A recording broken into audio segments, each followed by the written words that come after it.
Been a school district meeting to order. Let records show that a quorum of board members is present, and this meeting has been duly called, and that notice of this meeting has been posted in accordance with the Texas Open Meetings Act, Texas Government Code, Chapter 551. The time is now 6 o'clock.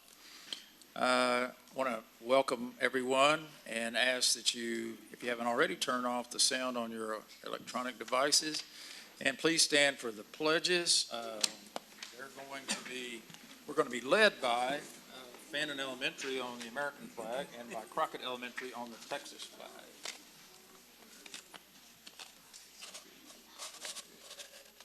This tablet, if you want to come up and introduce. There we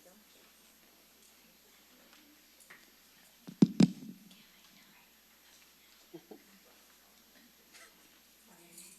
My name is Felipe Grijalpa. I'm in 4th grade.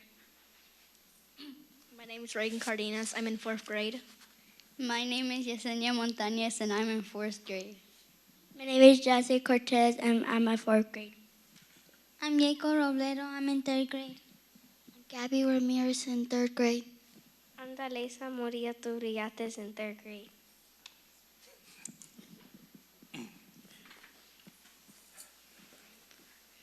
I pledge allegiance to the flag of the United States of America and to the republic for which it stands, one nation, under God, indivisible, with liberty and justice for all. Very good.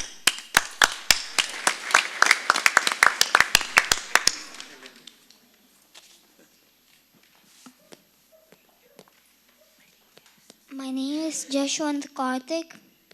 I'm in 2nd grade. Hi, my name is Catalea, and I'm in 2nd grade. Hi, my name is Faye Pandit, and I'm in 4th grade. Hello, my name is Hope Pandit, and I'm in 4th grade.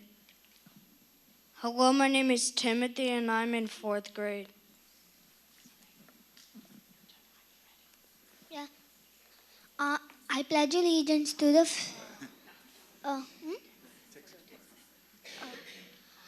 honor the Texas flag. I pledge allegiance to the flag of the United States of America. All righty, thank you.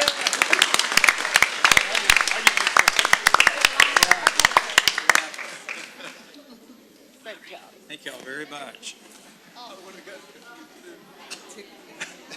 I don't think I need that. Okay. Hi, my name is Linda Taplett. I'm the principal at Fannin Elementary. I'm here to recognize Miss Sherry Smith, our music teacher at Fannin Elementary. Sherry, if you would come on down.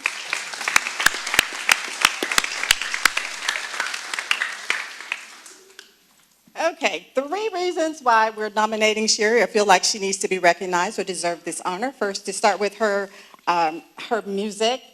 Sherry brings the art of music to life, giving students exciting opportunities to sing, play instruments, and explore the art form deeply. Her students spread this joy throughout the year at grade level musicals, most recently our inaugural Veterans Day breakfast, also performing in other arenas such as downtown at the Palace Theater, surrounding nursing homes, our annual Fannin Winterland. She also goes above and beyond with her after-school choir, giving students further the opportunities to shine and grow and develop their musical and gifts and talents. Next, Sherry is an exemplary teacher and dedicated mentor to all of our new teachers on campus, which she takes this responsibility very seriously, guiding them in their classroom management, just navigating the school culture and uplifting them in practical ways as they find their footing. As you know, teachers are our greatest need, and Sherry, you're leading the way and making a lasting impact. Finally, in addition to her work with the choir and with teachers, Sherry has actively been involved in our social committees, helping foster such a strong and positive campus culture. She's involved in many after-school activities and academic nights, supporting students and staff alike. And she always brings the energy, creativity, and dedication to everything she does. Fannin is beyond blessed to have you, Sherry. You have your passion, your dedication, and your heart shaping our students and teachers every day.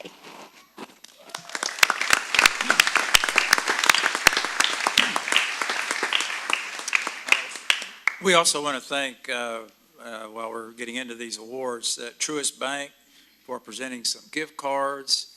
We used to have Mr. Pavlis doing it, but he decided to take on another job. So we got a new person. I'm not sure his name, but thank you very much. Good evening, board. I'm Becky Luna, principal at SFA Middle School. Tonight we're recognizing Miss Amanda Owen, one of our 7th grade math teachers. Miss Owen is only in her first full year of teaching, and in the words of her team, she is absolutely killing it.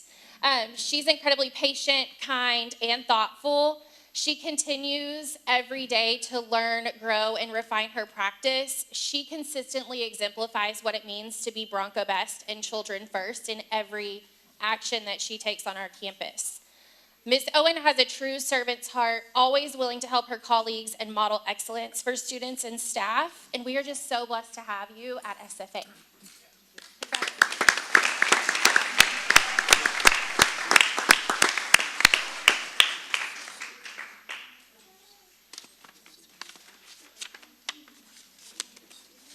Okay, our next spotlight is going to be Secondary Teacher of the Month, Amanda.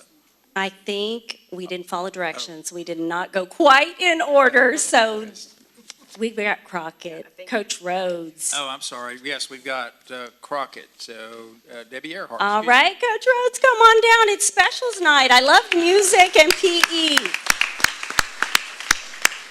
The people that know every kid in the building like that. So tonight we are lucky to recognize Coach Rhodes. She has announced, we have 3 guidelines for success at Crockett: work ethic, integrity, and respect. And those are the pieces that we're going to talk about with Coach Rhodes tonight. Coach Rhodes has an outstanding work ethic. You see it the moment you walk into her class. Her lessons are perfectly organized. The students are always engaged because they know exactly what to do. This smooth class flow shows how much time she spends planning great lessons every single day, has the most amazing sub-lesson plans, not that she's ever out. There's pictures and visuals in her sub-plans. It's amazing. See, she doesn't just do physical activities. She makes sure every student is active learning and meeting high standards. She deeply respects students and the teachers. This leads to great work with other subjects. One teacher said, Coach Rhodes is the only PE coach I have ever, in her 17 years, asked her how she can help her kids in math class by using PE. So when you go into the gym, you will see kids skip counting, making money when they're playing a game, and definitely measuring the perimeter of the gym. She supports their physical health and their success in all school subjects. Coach Rhodes is a completely professional and honest staff member. She's kind and clear when communicating with students and parents, and she treats everyone fairly and with respect. Her high standards make her a trusted and reliable teacher at Crockett Elementary and a great role model for all of our students. For these reasons, her hard work, her integrity, her professionalism and respect, Coach Rhodes absolutely deserves to be the Teacher of the Month. So thank you, Coach Rhodes. Yay.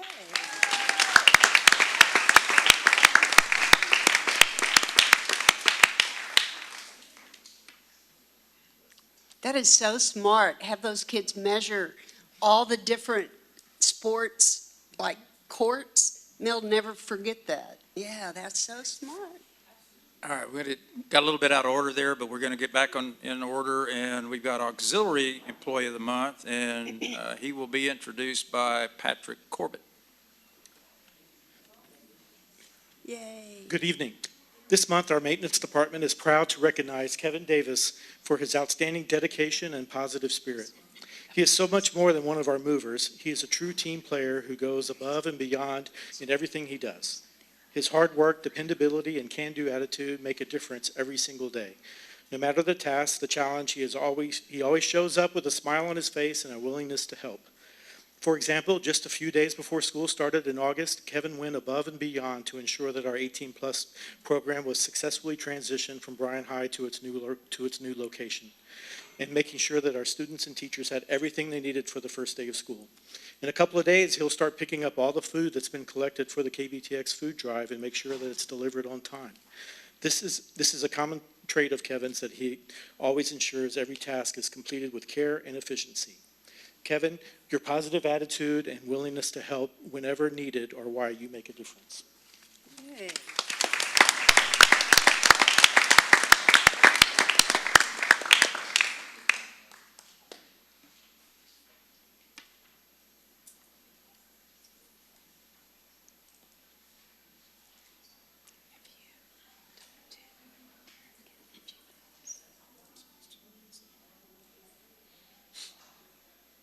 And Tim, would you introduce our representative from Truist, please?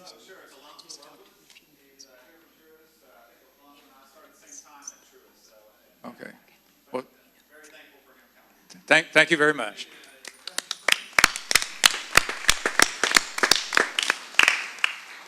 All right, next on our celebrations are the SFA Middle School Volleyball District Champs. Woohoo. Derek Rush is going to introduce. Parents, y'all get wherever you need to take pictures. Good.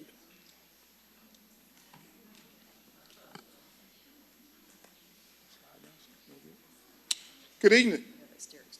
It's an honor to take this moment to recognize some truly outstanding student athletes and coaches. Through their dedication, hard work, and commitment, these students from SFA Middle School has represented their school with pride as they defeated Wilburn 8th grade volleyball team in 2 matches, becoming the 8th grade middle school volleyball district champs. Give them a round of applause. And it is rumored that Wilburn Middle School is one of the top middle school volleyball programs in the Brazos Valley. And so that was a big deal if you are familiar with middle school volleyball. And we look forward to watching these young ladies as they master their volleyball skills at the high school level the next 4 years. And also we want to recognize Coach Thorne, who is the middle school coordinator, and she also is the head coach, and also Coach Argron, who is the assistant coach. So let's give these girls a round of applause. You guys take a picture of it. Yay. Woohoo.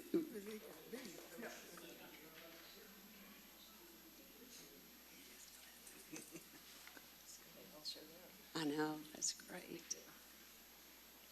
That's such a big deal. Nobody brought a volleyball?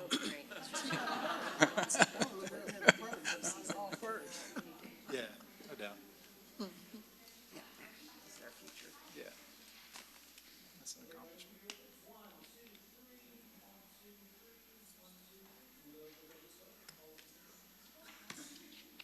They're so pretty.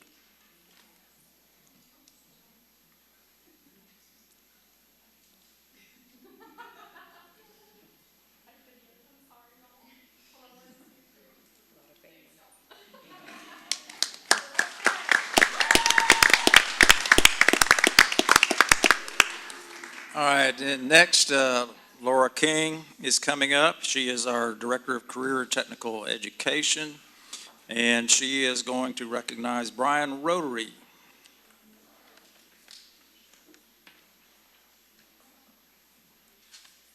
Good evening.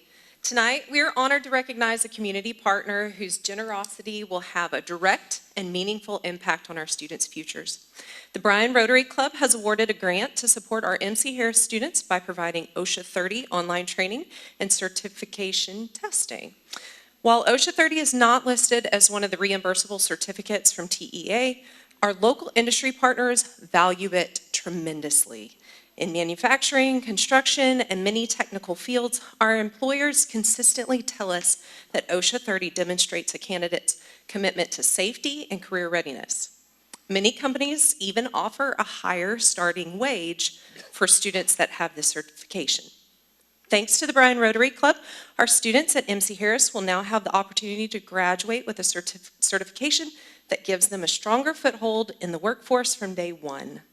This support removes financial barriers and opens doors for students who are eager to step directly into industry careers.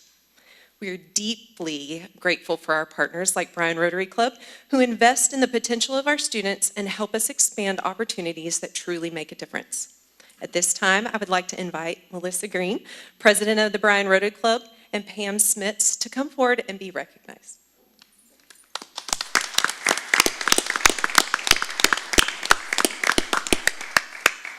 The Bryan Rotary Club is excited and pleased to provide the CTE program of Bryan ISD with a check for $2,025, which will sponsor the CTEs to get their OSHA 30 certification.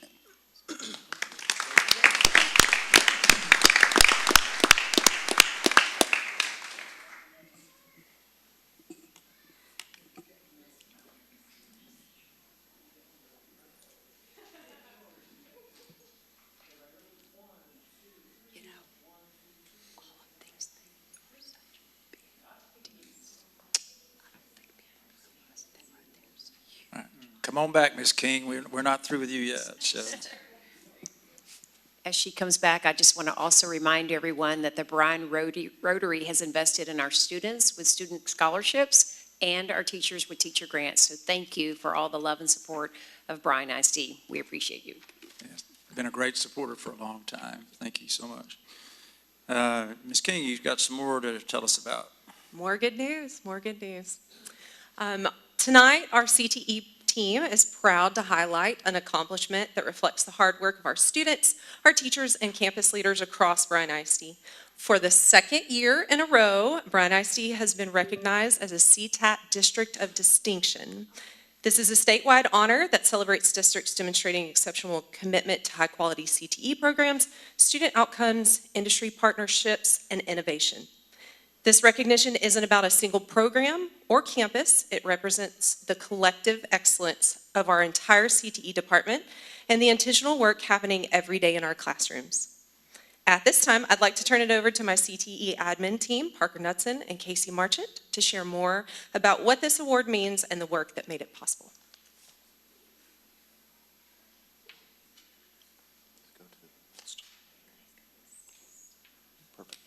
All right, well, thank y'all for having us tonight. Very excited for our team, our students, and our teachers. We've been working hard again for 2 years in a row now. We've got this award. And on the screen there, we have a little bit about the rubric, kind of the indicators that are listed there are some of the ones that we do an outstanding job on. And so we have high percentage of students that are obtaining certifications. Also, our business partnerships, like the Rotary Club here tonight, are a big aspect of that as well. Our stakeholder input that we've had for our CTE programs, as well as our graduation rates and our recruitment and things like that. So kind of look at every aspect of CTE and our programs and kind of put us up to the rubric and see how we are amongst the state of Texas. We are currently top 6% in the state for CTE programs now. So very excited. Great. All right, I'm Casey Marchant. I'm CTE Program Specialist. And as you see, there's some pictures on the screen highlighting some events happened this last year and how we earned our CTAT District of Distinction Award. And I want to highlight a few things, some success that we've had this fall that is already putting us in running for this award next year. So Ms. Laura King was recognized by our Workforce Solutions Brazos Valley with a Community Impact Award for her work in preparing students for the workforce. We had Baylor Scott and White partner with us. We've got an internship opportunity for some health science students that we're going to be able to offer this summer. So they came in and they've already presented that to our students for this year. And then we hosted our second year for the Brazos Valley Career Demo Contest. So we had 4 different schools come and participate over a 2-day event in 8 different events. So we posted about that on our Facebook page. I won't spend time going through all of it. And then we've had some MC Harris students certify in the last month or so. And so we've got more coming, but that was a huge success for us. And again, goes towards our certification numbers that get us this award and recognition. The SFA esports team is ranked #1 in the nation. So that's a huge win for Bryan ISD CTE. And then we've also received several grant awards like the one that we recognize tonight, but not only our Bryan ISD Education Foundation grants, but we've had the Garver Gives grant for Davila Middle School and several others that are in the works. So good things for CTE. And then this past week, we haven't posted about it yet because we're still trying to catch our breath from our crazy week last week. But Mr. Gerzik had some students, some engineering students, qualify for nationals this last week. So big things, and we're really grateful for Bryan ISD for supporting our CTE programs. Thank you. Thank you.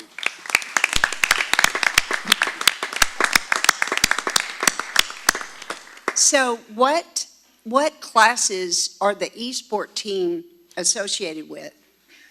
And sorry, I have a goal in mind. Yes, ma'am. So the kids that are on the e-sport team, that's not just a sport team that they're on, but they're taking classes that allow them to learn those skills. So what classes?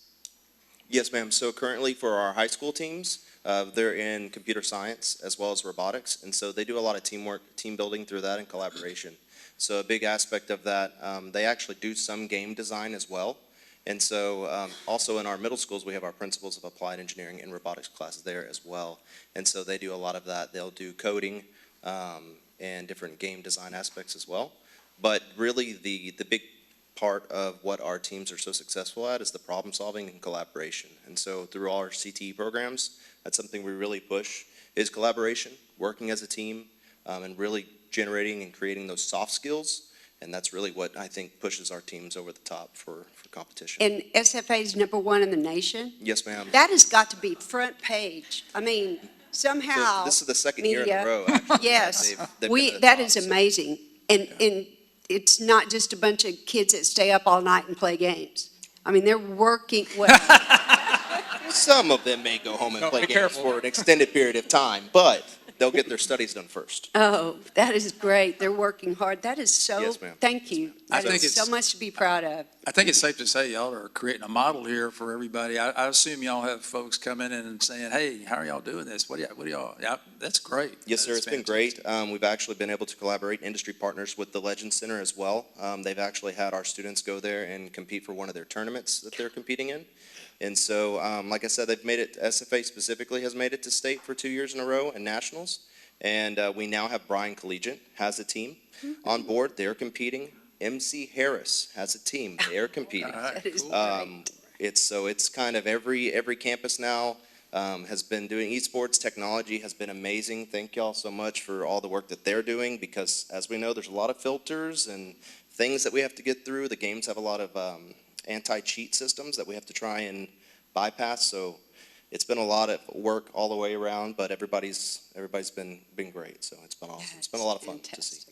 Parker, is it a true statement? It seems like one of the kids told me that there are now college scholarships for it. Yeah. Yes, ma'am. Blinn, we've actually partnered with Blinn a few times. We've used some of their facilities. We do tours with them every year.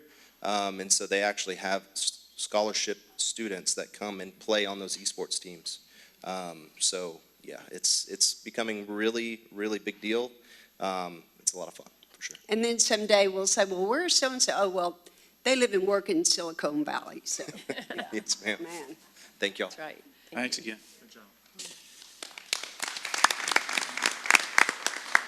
All right, well, one of the things that we've learned a long time ago was if you want to do well as you get older, you better know how to read. Is that right, Mr. Hernandez? We need kids that know how to read?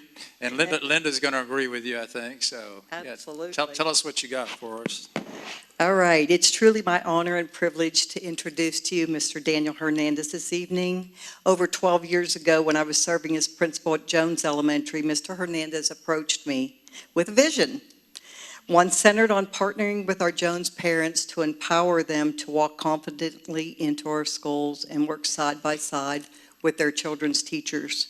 We all know that a parent is a child's first teacher, and we also know how critical it is for every child to be reading on grade level by the end of third grade. In grades K to 2, our children are learning to read, but in third grade and on, they're reading to learn. So in 2013, with this shared purpose in mind, we held our very first Read by Third meeting on a Saturday morning from 8 o'clock to 12 o'clock at Jones Elementary. What began as a single campus effort soon grew into a monthly tradition of collaboration, learning, and community building. Fast forward to today, we now have 4 elementary campuses, Jones, Navarro, Fannin, and Henderson, each led by 4 incredible principals, Dr. Velez, Mrs. Hunter, Mrs. Garza Ramirez, and Ms. Tablett. These leaders continue to partner with parents to promote literacy, share important Bryan ISD updates, and connect families to services from outside agencies. Most recently, we have teamed with the Health Department, Health for All, and the Texas A&M Office of Youth Engagement. Since our very first meeting in 2013, I don't believe that Mr. Hernandez has missed a single planning meeting, Saturday session, or a Saturday field trip. His dedication has been unwavering, and I am both thankful and deeply grateful for the partnership that we have shared all these years. Just a short time ago, several months ago, Mr. Hernandez called to share some really exciting news involving a team of Mays Business School students in a project that they had taken on. Over a 6-month period, these students planned, financed, and brought to life a Texas A&M themed children's book titled Reveille's Aggie Land Adventure. The book celebrates Texas A&M's 6 core values of respect, excellence, leadership, loyalty, integrity, and selfless service.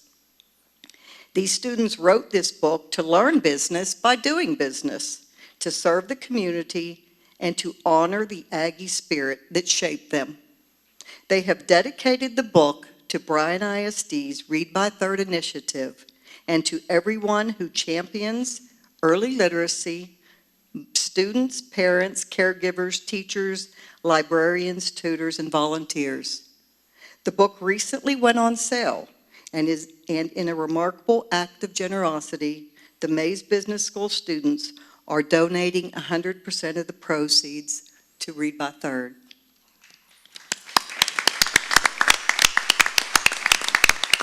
So I would like to invite Mr. Daniel Hernandez to come on up, as well as the students, and I think they would like to share a copy of the book with you, and then I'm going to have him introduce these students to you.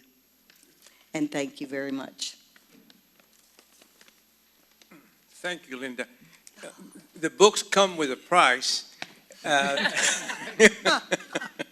saying that in a selfish manner because the money will come to Read by Third. I would like to introduce the students. They approached me about 6 months ago. They had heard of Read by Third, and they surprised me with the notion that they would like to have the book dedicated to Read by Third, and they prepared the book. It's a beautiful book, hardcover, and I think you will all enjoy it. So let me introduce the folks that are here. Raise your hand when I call your name, please. Presley Thomas, class of 24. Emma Janeway, class of 24. And Eric Gibson, class of 25. And Peyton Smith, class of 25. And then Urza Menchaca, class of 23.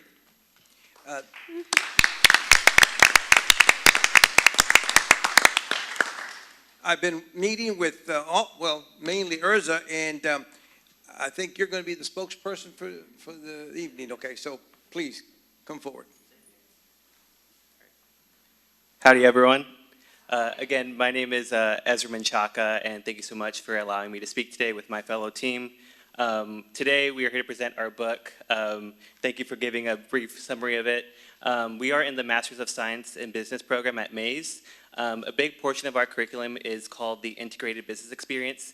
Basically, it's learning business by doing business, which is an incredible thing that we've gotten to experience. We have 9 teams in our program. Each of us have picked a product that we got to choose right at the beginning, and we got to partner with a nonprofit of our choosing. And so for us, we really wanted something that would be very impactful, and so we felt that a children's book would be something that would kind of reflect on in 20, 25 years and being like, we were 22, 25, building this book together, and, it's a success. And there's many teams that have created very niche products as well, too, and they've also been really successful in partnering with their nonprofits.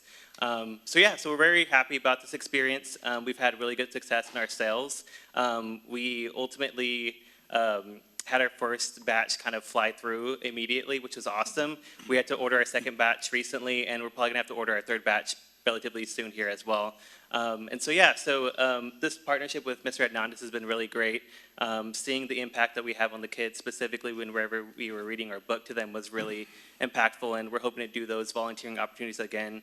But it's just really nice to have this experience, just because I feel like, it's one thing to be in school and one thing to learn about different concepts, but whenever you're actually in that driver's seat of leading a business, it really helps you be a bit more confident, graduating from a university like Texas A&M. So we're very grateful to be here today. Some technical aspects of the book is that we have a hardcover and paperback. The hardcover is $26.99 and the paperback is $21.99. We have stickers of Reveille, which is a fan favorite. It's $5 as well. And you have the option to donate a book as well too. So obviously we don't have a specific person you want to designate the book to. That's an option for you as well. But thank you so much again, and we're here to answer some questions as well. I'm curious what roles each of you played in the process, how you collaborated and kind of came together to put it together. Yeah, of course. So for me, I serve as the Chief Cultural Officer, and I'll kind of let everyone speak for themselves as well.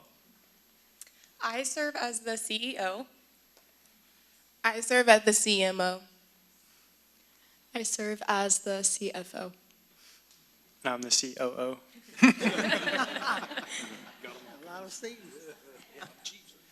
Well, this is about Reveille. Is it true that she bit Coach Elko at halftime? Is that? This is fantastic. So how many, how's this being sold? Is it going to be out, available to the public? Yes, sir. So we have in-person opportunities that we're selling. So some recent opportunities that we have been at was Aggie Ring Day at the 2 Ring Days that they've had. We've also been at the local at Lake Walk that they have monthly. We're going to be there tomorrow, actually, so we really encourage everyone to meet us there as well. And also, we have a website where we sell them. There is an option for shipping, so we want to get this book out to as many people as we can. So for people that are outside of state in Texas, we want to get them as well. But people are just simply not in the BCS community, we want to get them to them as well. So we're more than happy to honestly personally deliver the book if you're in the BCS community. I think it's always nice to have that interpersonal relationship with our customers, just kind of allow them to see our mission. Again, it's online, but also in-person sales as well. Great. Is there a website address you can share? Yes, yeah. So we're gonna, I don't know if there's a specific portion to add into the agenda today, but we have social media platforms that we're using, and also we have a business card where we have our website there as well. But it's pretty easy, very user-friendly. We try to make it as user-friendly as possible just because, we want the consumers to be willing to purchase the book and have to go through a bunch of loopholes just to buy it specifically. But yes. Mm-hmm. So well, thanks again. Let us know when the movie comes out. Thank you so much again. Needless to say, May School of Business, one of the top business schools in the nation. So we're very happy to have them here as neighbors. And then not to discourage people from buying it at a later time, but we do have a 90-day selling period for this product. Our last day to sell is January 9th. So we really encourage people to get in by the Christmas season. That's a perfect opportunity, but it is kind of coming close, so just want to give that discrepancy as well. So yeah. Can I we was gonna purchase ask- tonight? Yes, ma'am. We have a box of books as well. I was going to ask also, the illustrator of the book, was that also? Yes, ma'am. Yeah. So her name is Camille Zapolak. She is an Aggie alum herself as well. She graduated in 2023. She was a friend of Emma's. Was a really great person. She gave this product to us within about 2 months turnaround time. She was really receptive of our ideas, and she also was really receptive to our feedback as well. And so we really owe our success to her a lot, just because just seeing the imagery in this book is just really, mind-blowing to see how great she did. And so we really owe a lot of our appreciation to her specifically. Fantastic. That's all I can say. Alrighty, thanks so much. Thank you all very much. Go over and get a picture. All right, lots of good news. Our next item is it's involved recognizing the Bryan ISD Education Foundation for teacher grants and pups assisting wellness and support, the PAWS program. Sarah Braden. And they have a guest with them tonight. Got the dog. Oh yeah, I see. It's June. Okay, we'll get to this fun introduction in just a second. But first, I just wanted to tell you a little bit about our teacher grant initiative that happened a couple weeks ago. So we were able to give away 57 classroom grants with a grand total of $150,000 given that day. So it's the most that we've ever been able to give out.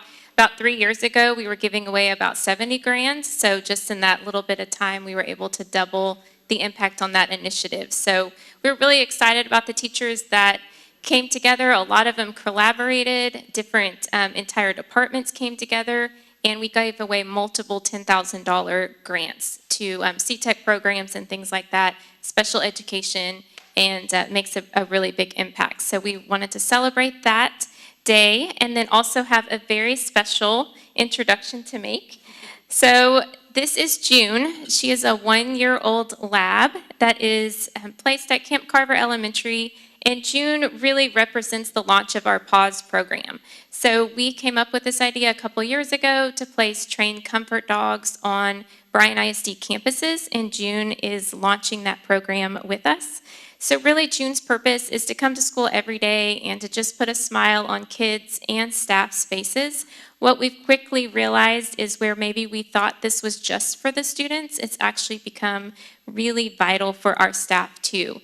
And she's only been placed for about 2 weeks, but the impact and the stories really, honestly, will bring you to tears. And we just can't wait to see our next 2 schools, which is Neal Elementary welcomes Mochi in a couple weeks, and then Reese is going to be a Ross Raccoon the week after that. And just to see really this initiative spread joy and smiles and comfort across our district to kids and staff that have hard days like we all do. So wanted to introduce Miss Boggin is here. She's the principal of Camp Carver. And then Kara Peters is a sales teacher, and she is June's handler. So June spends most of her time in the sales classrooms, but has flexibility to really help students across the campus. And Miss Boggin's going to share a little bit more about the impact she's already having. So how could you not love her? She's absolutely precious. And so just the number of smiles that she has brought to our campus in the past 2 weeks is just unimaginable. Whether it is seeing her in the hallway, Kara going and doing a classroom visit, or just her walking through the cafeteria, brings so many smiles to the faces of not just our kids, but of our staff as well. We had about 500 visitors in our building this past Friday for our Thanksgiving luncheon, and I can't tell you how many parents came up to me and said, "Where's June? I need to see June," because all the kids are going home and talking about June and how happy they are to see her every single day. And so even our parents are super excited. Community members coming in are super excited about her being on campus. I do want to say, first and foremost, thank you to the Education Foundation for making my dream come true, because I've been a principal for 12 years, and for 12 years I have tried to get a dog, and I have been turned down, and so I want to say thank you for making this happen. I also want to say thank you to Kara, because this is a huge responsibility. It is. June is already a huge part of Kara's family, and it's amazing to see how she has adapted so easily and become best friends with Kara's other black lab, Remy. And so just watching them in action is just absolutely amazing, but I can't wait to see the impact June continues to have on our campus in the years to come. So I'm going to turn it over to Kara.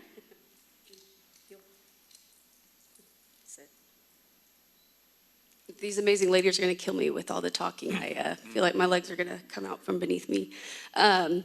Just to piggyback off of what Mrs. Boggin said, cannot thank Sarah Braden and her team in the Education Foundation enough. Not even knowing that this was a dream of Mrs. Boggin's, where I student taught. There was a comfort dog in the classroom. And, about 3 months in, I went to Ms. Boggin's office and was asking her about it. And she had told me that, that she wanted one as well and has been turned down. And that was the last thing I was expecting when she called me into her office to ask if I wanted to be a handler and to tell me about the Education Foundation's initiative. So just really, really appreciative of Sarah and her team in the foundation. Thank you for y'all for agreeing and approving it. And thank you to Ms. Boggin for trusting me and giving me this amazing opportunity. It's been just so sweet. That's the best word that I can think of, is just sweet. I'm one of the most well-known people now at Kemp. I'm the dog lady. And I cannot go anywhere without having the question asked, where's June, where's June? And I'm just gonna leave y'all with my current favorite story. There are 1,000, but this past Friday, I was doing a routine classroom visit just to get June out to a general education first grade classroom. And for no specific reason, no specific student, but we just talking to them, kind of doing my routine lecture of June and the collar and her training and just information about her. And students were coming up to pet her. And there was one little boy in the corner, and the teacher said, Kara, I haven't put him over there. And I was like, I'm not judging. I'm not here to judge. You know, it's your classroom. And she said, I think he'd really like June, but he won't come over here. And said, well, do you care if I go over there and talk to him? And she said, yeah. And he was on a whiteboard, and he had a marker, and he wasn't talking to me. And I got another whiteboard marker, and I wrote, hi, you know, my name's Mrs. Peters. And I wrote my name, and I said, do you know who June is? And I did a Y and an N, and he shook his head. And I said, do you want to meet June? Do you want to pet June? And he didn't answer. And so I said, you can just point to the Y or N. And he shook his head. And I said, do you want me to bring June over to you? And he shook his head. And so I went and got June and brought her over. And I have no idea what this boy was going through or what, you know, anything about his situation, but he just broke down into tears. And he ended up getting in the group picture, and he ended up talking and was asking me all these questions, and just, that's why, you know, and that's just one story of 1,000 that I could give. But this is just the beginning, you know, there's a lot more stories to be told and a lot more impact and smiles for her to make. So just really appreciative for this initiative and for everyone involved. Thank y'all. Thank you.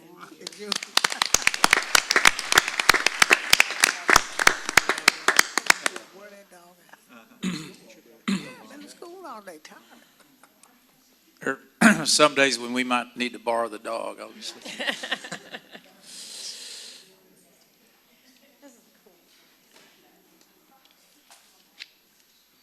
All right, we still got one more recognition, and this is a very special group, the Bryan ISD Bond 2025 group, and we're gonna, I think we've got You were expecting Dr. Merrill. Bobby. Yes, I thought Brian Merrill was coming up, but Bobby, you looks like you're gonna present, so. Dr. Merrill started feeling ill, and our prayers, of course, go out to him that he gets fast recovery. But it is now my pleasure to bring up the Yes group, although I think a lot of them are over there at the moment. We had some more back here. But again, we want to, one, identify and show our recognition and appreciation for the hard work that they did for the Yes Committee. And obviously, we are all aware of how much tireless effort they put in.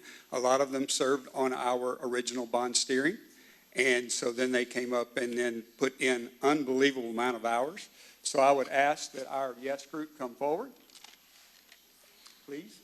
While he's doing that, I think I understand that statewide, a lot of districts didn't do so well. We less than half, I think, passed. Yes, sir. We were one of the few districts in the whole state of Texas that passed all propositions, so that did not happen by chance. We appreciate the group coming forward and so many more. It was a community-led, driven, all-in collaborative effort. So thank you so much. We are very, very proud in Bryan ISD. In fact, Bobby and Dr. Merrill and I are getting calls pretty routinely asking, how did this happen? What did you do? We need to know the secret sauce. And honestly, it's community engagement, it's support, it's families believing in what we're working toward here. So thank you so much. Thank you all for your hard work. We just appreciate the board's support very much. And this group is incredible, and so we're just really thrilled.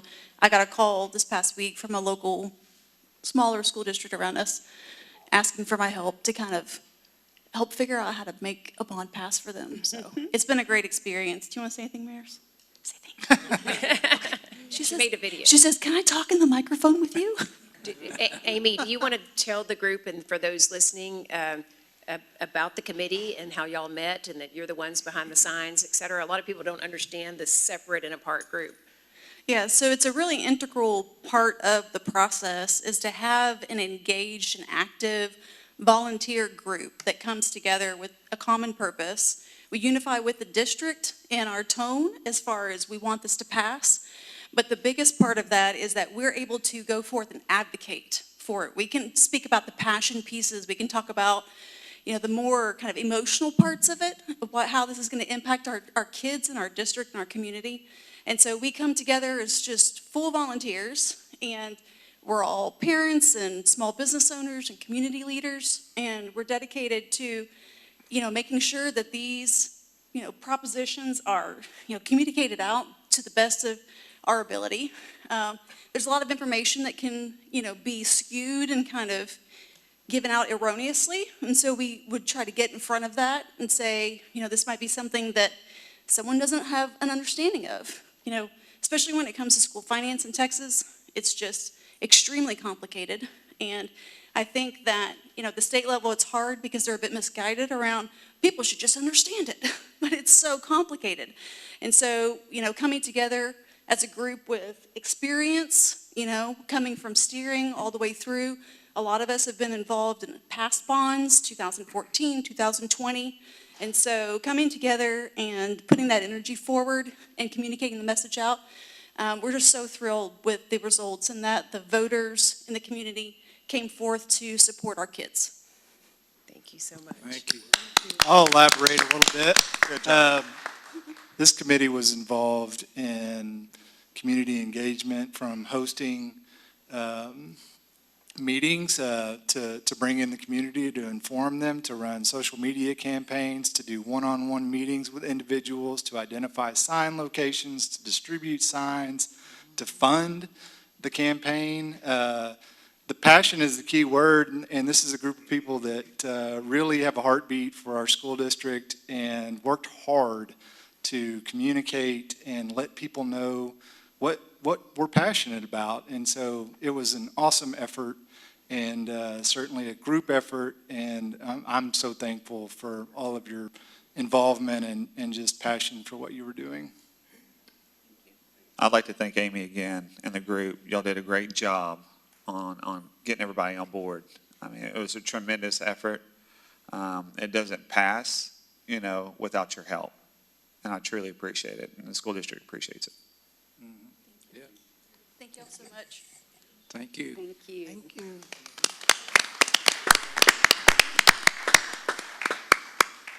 All right, that's certainly a testimony to the kind of community we have, all the success that we have in the district. So we had a lot to be excited about this evening.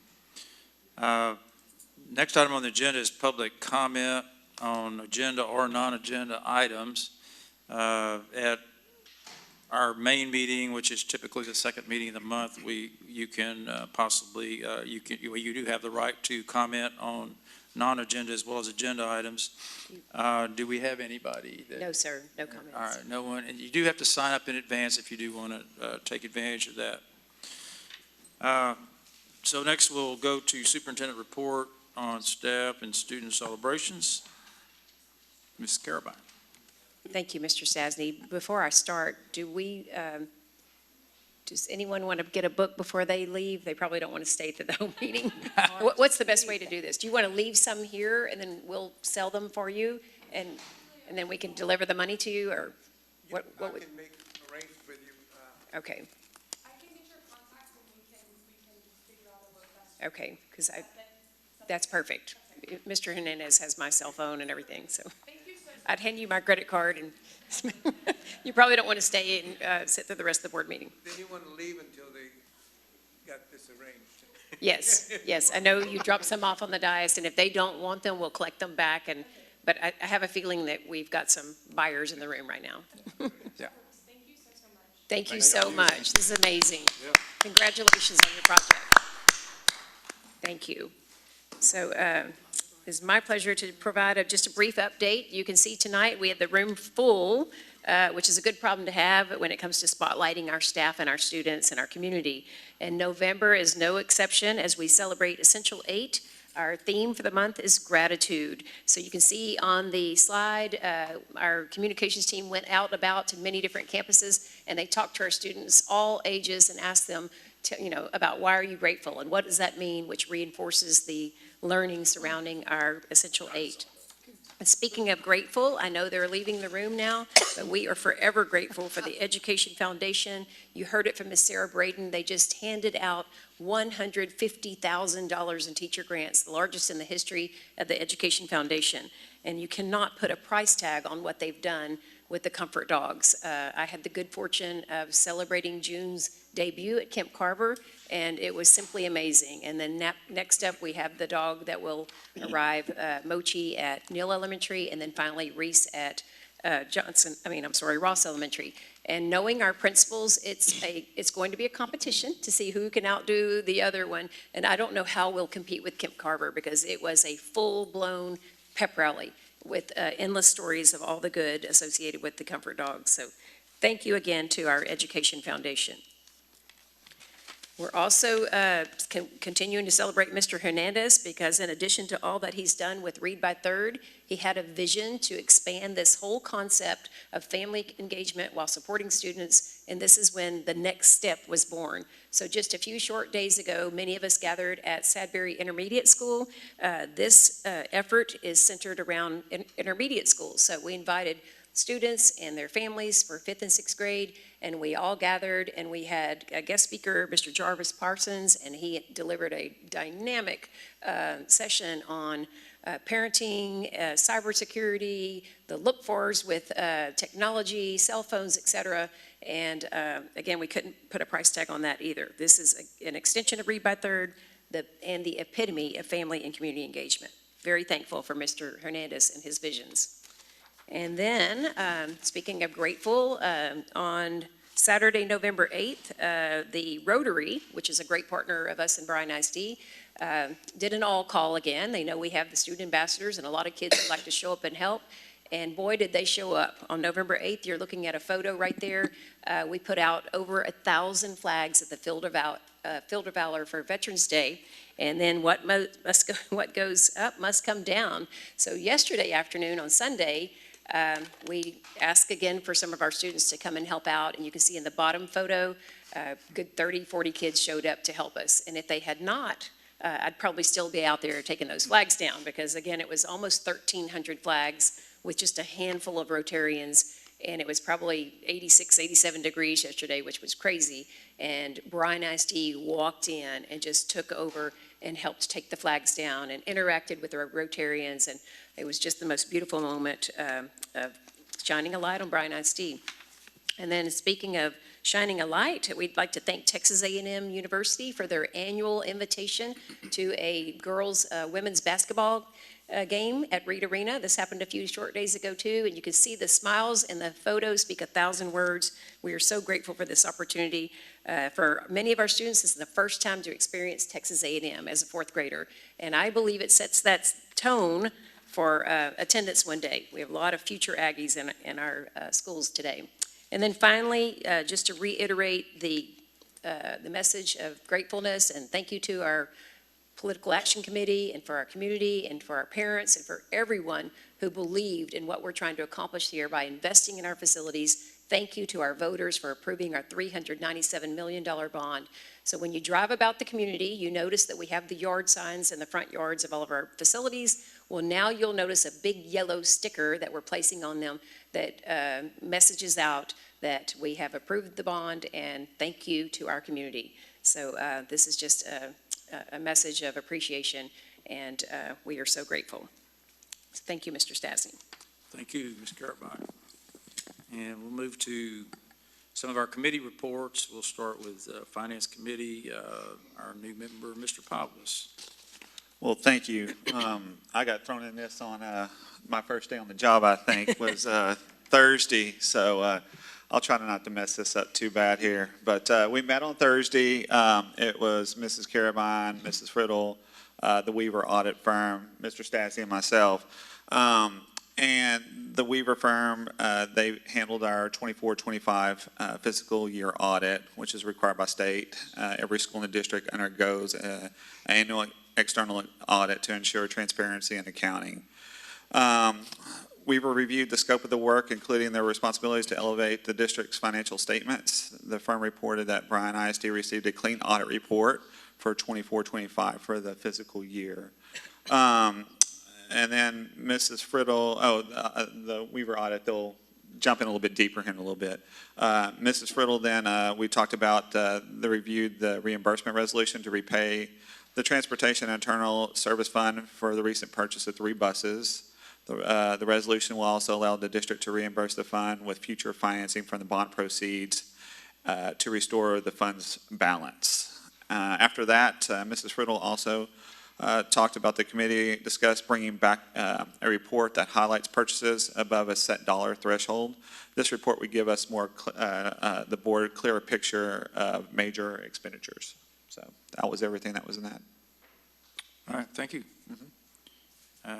Move to Executive Committee report. Mr. Bryan. Executive Committee met on November 12th at 3:30 p.m. here. Ms. Benford, Mr. Stasny, myself, Mrs. Carabine, Mrs. Friddle, all were in attendance. Similar to Mr. Pavlis, we reviewed at a high level overview of the 2025 financial audit. Representatives from Weaver are here this evening to provide an overview of the report. That's it. All right, thank you. Ms. Waller, the CTE Fine Arts and Athletics Committee. So the CTE Fine Arts Athletic Committee met October 23rd on Zoom at 10 a.m.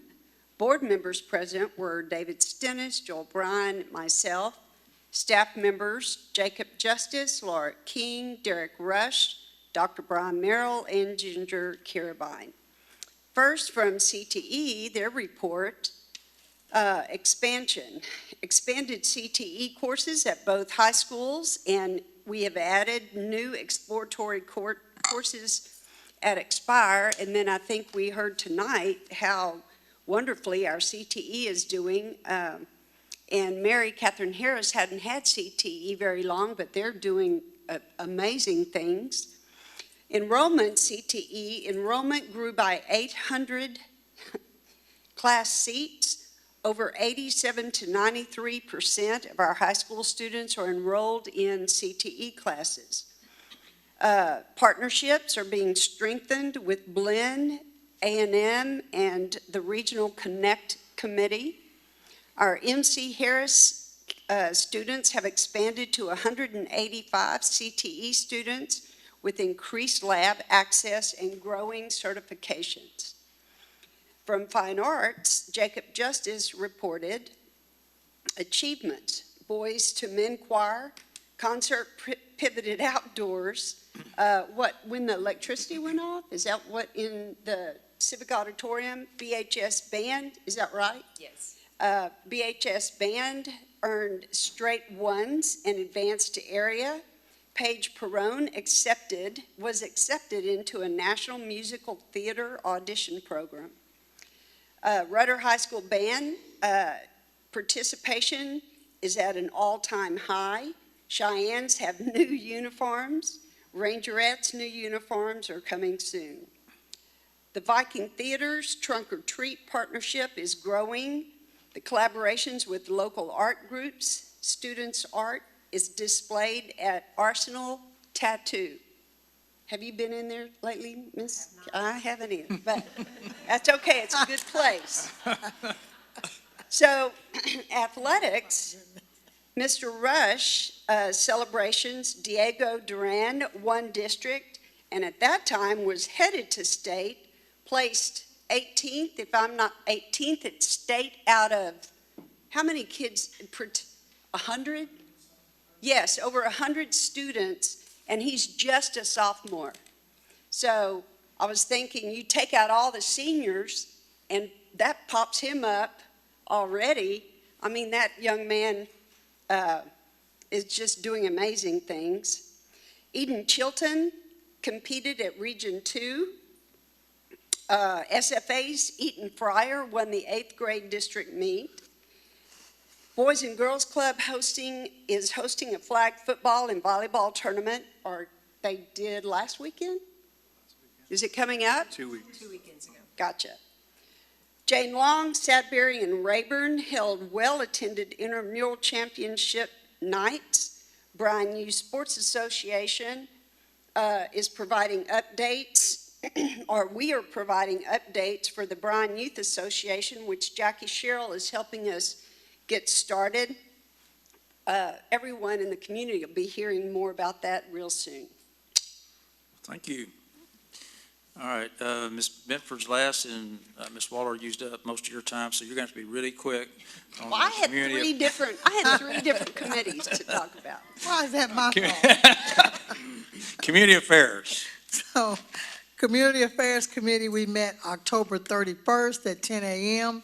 Board members, myself, Ms. Waller, Mr. Bryan, staff, Ms. Carabine, Dr. Ibarro, and Kelly Donnelly. And so the first thing we want to recognize and we want to thank Hugo and his team, Chelsea, Clay, Callie, because if you look at the bond, all of that advertising, all of those Friday facts, Tuesday takeaways, there was a bunch of names for stuff, but very accurate, sharing the facts and just making it a success. What are you laughing at, Joe? It was just. I agree with you. It was just phenomenal. If we had to have went out and paid someone to do that, which we don't have any money to do, that would really have cost a lot of money. And so, Hugo, a lot of that bond passing also lays on your shoulders. We are very, very appreciative of you and your team and all the things that you did to get the word out, to make the community aware of what each school was getting, what each building was needing, the straight facts. So we're very appreciative of you and your team. We also have an update on our social media engagement. We have 20,000 followers, and we reached over 6.6 million views on our Facebook and Instagram combined between August 1st and October 31st. Wow. Everybody's in our business. That's a good thing. Excited about that. And then we talked about opportunities, and I saw it Sunday on our social media where you can go and you'll see the week at a glance. So everything that's going on high level in the district, they're going to put that out on Sunday night so parents and the community and everyone can be aware of the things that are going on that week in our district. And then we talked about how can we promote and tell about the good things that we're doing, promote our programs such as Kickstart, the IB program, things that set us apart from anywhere else, to let everyone know that we are the best district there is in the state of Texas. We just need to figure out how to say it. So thank you, Hugo, to you and your team. I know you're going to get it. You're going to get it taken care of. I just can't wait to see how you're going to do it. You know. Is that good?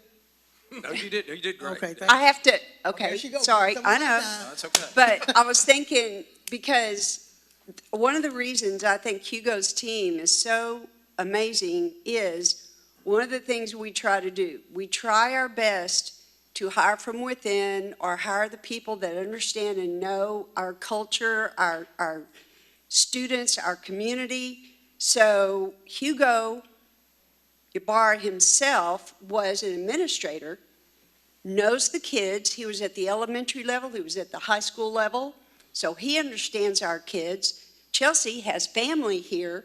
She understands our kids.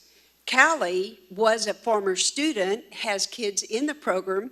Her husband is one of our employees and coaches in the program. And Clay has children in our program. So they're so good because they are us, and they understand and they know and they feel what our students and parents feel. Good committee. Thank you. All right, let's move on to information items, academic calendar development for 26-27. Ms. Willett, come on up.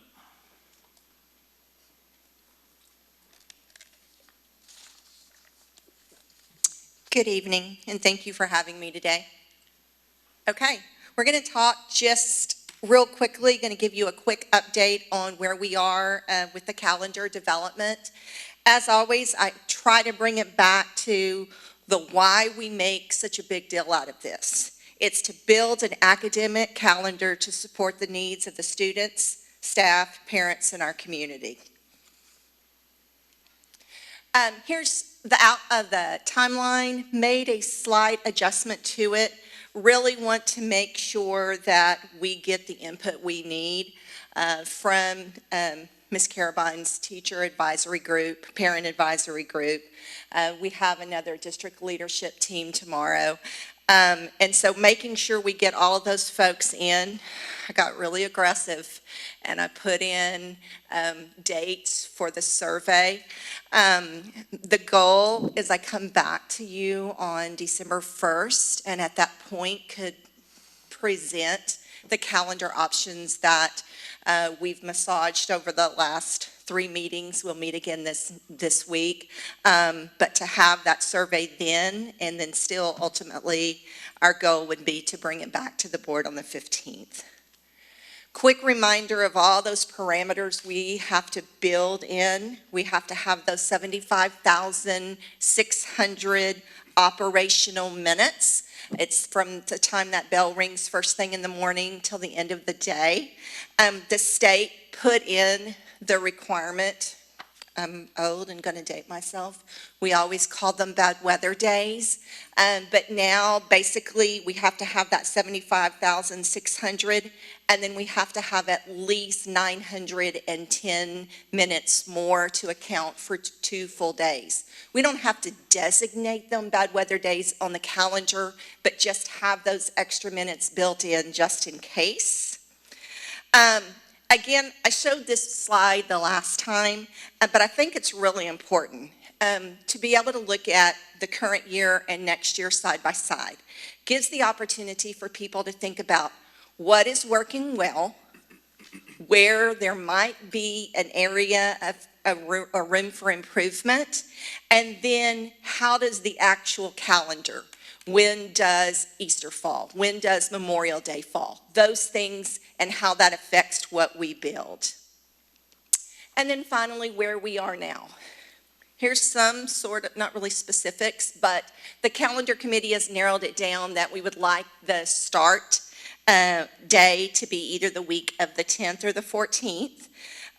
They do like the days built in throughout the school year, those professional development days, to continue with fall break, to continue with the full week off at Thanksgiving, and then to end by May the 28th. Because Memorial Day is so late, we would like to figure out how to finish up by the end of that fourth week in May. And that is all I have. Questions? I have a comment. I've had the privilege of participating on this community. Thank you, Mr. Stasny. I'm not extremely in tune with the amount of variables that go into planning a calendar. And what seems like a simple process is a very complicated process. And my presence on the committee has been felt not because of anything other than I have a lot of bad ideas that I've presented and have created opportunities for good discussion and reasons why my ideas are bad, which I think that's part of the process. And we appreciate you. It's been educational, but it's a great group effort. A lot of people with deep experience in what it takes to manage a calendar and educate children and create a good, I guess, workplace and just a flow of how everything rolls out through the course of the year. So I just want everybody to know that this is a tedious process that's in very good hands, and I know the result is going to be one that we're all pleased with. Keeping my fingers crossed. I hope your humility rubs off on the rest of the board. Well, I can't hide from it. It's been tough. He did get a B. Thank you very much. Thank you. And thank you for serving, Mr. Brown. Thank you. Next item, because it is important, we might not think that's the most exciting committee, but we want to get it right. And there's a lot of reasons, as you are finding out. Probably I know you know way more about it than I do now, but I did serve in the past on that, and it's there's a lot to learn, and lots of reasons for what we do. And we're never going to make everybody happy, I know that's for sure. 9B, Bond 2025 Procurement Timeline and Overview. Our Chief Financial Officer, Norma Friddle. Again, you're back. We're going to tag team a little bit. Dr. Merrill was supposed to be also presenting on this, but again, we're praying for his speedy recovery. It's not working. There it is.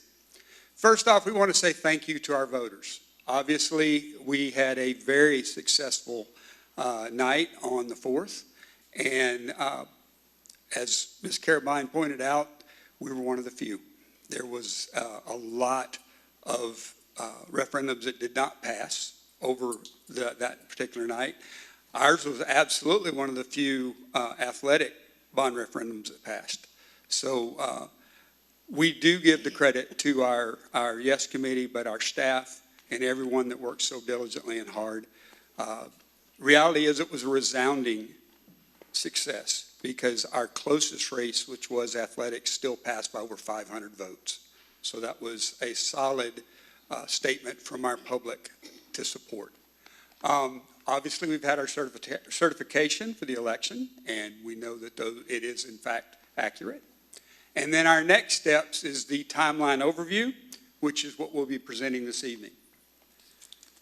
We passed the bond issue on the 4th. Now the work really begins. We have a lot of things to do, but as we have discussed previously, the first bond sale will be in August of 2026, but there is plenty to do between now and then, and we will discuss that in more detail in a minute. Our second bond sale is August of 2029, and our final sale is August of 2031. So we'll be proceeding with those, but again, the biggest one will be our front end, which is just under $300 million.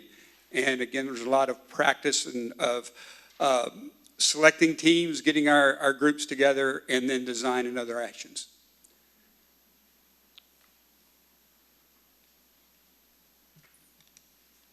As we welcome a new face to the dais, I'd like to take a brief moment to introduce our construction team and our business team. First, Dr. Merrill, our Deputy Superintendent, we are incredibly grateful for his leadership throughout this process.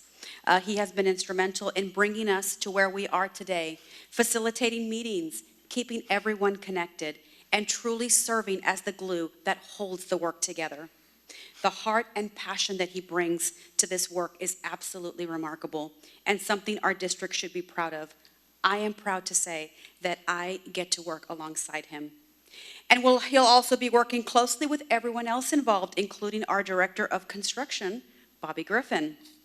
Now, if you know Mr. Griffin, you know he's been doing this work for a very long time.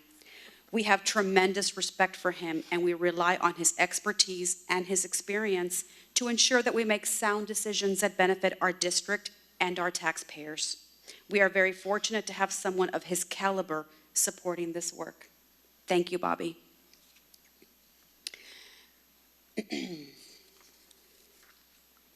All right, so that was our awesome construction team. Now I'd like to just take a few moments of your time and introduce to you the team that's going to keep all the behind-the-scenes business running smoothly. My hope is that after these introductions, you'll feel the same trust and confidence in them that I do. This is the team that will help manage nearly $400 million in bond work, and they take that responsibility very seriously.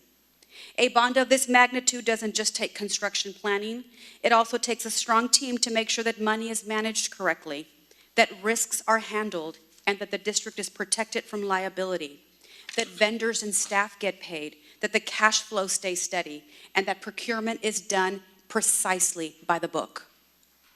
Some of these faces may be familiar to you, and some of them may not. But I think it's important for you to know who they are and what they do. The first team member I'd like to introduce is Melissa Martin, our assistant director whose primary focus is budget and procurement. If you've had a chance to work with Melissa for even a single day, you know you will not meet a more generous and giving soul. She is one of the most diverse, detail-oriented professionals you'll find in public education. And let me just say this, if you ever walk into her office, the level of organization is so impressive, it's almost intimidating.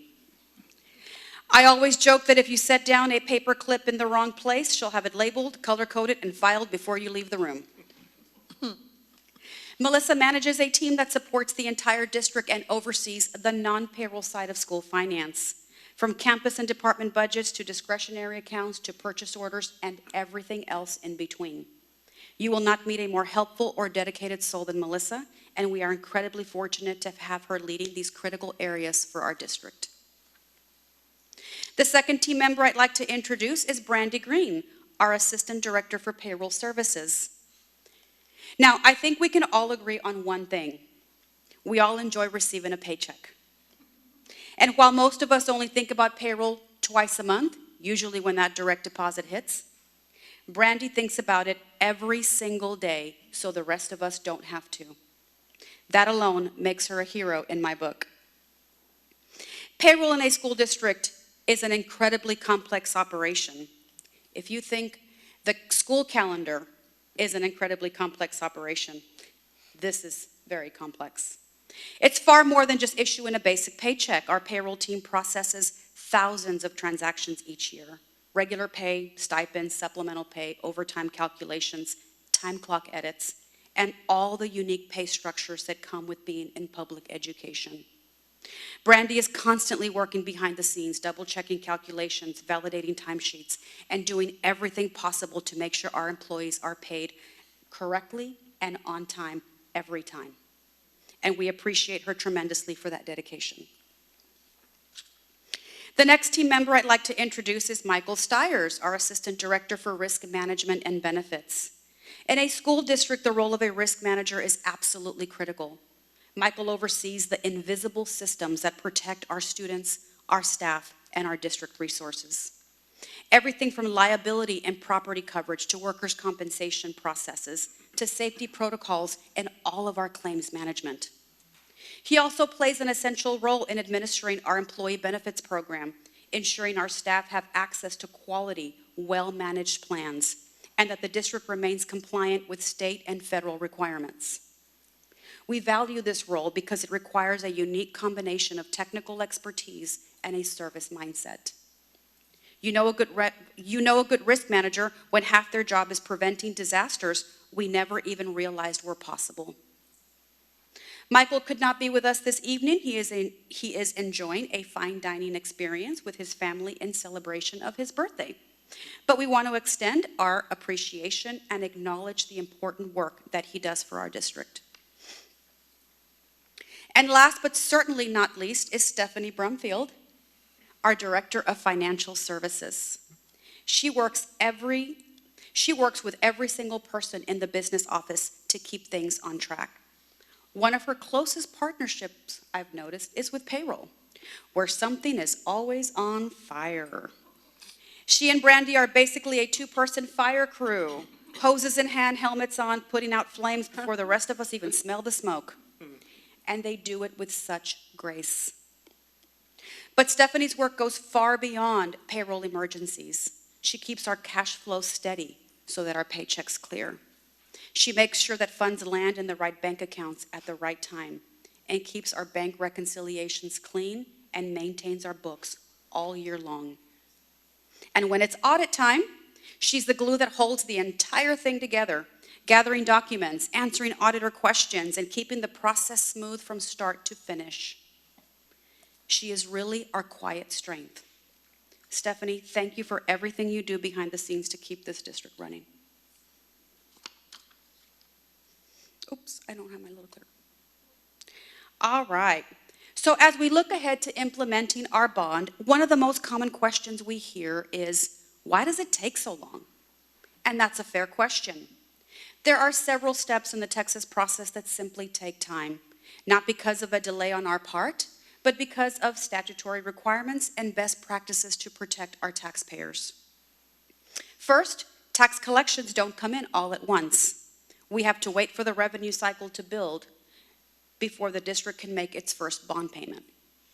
Second, every bond issue in Texas must be reviewed and approved by the Office of the Attorney General.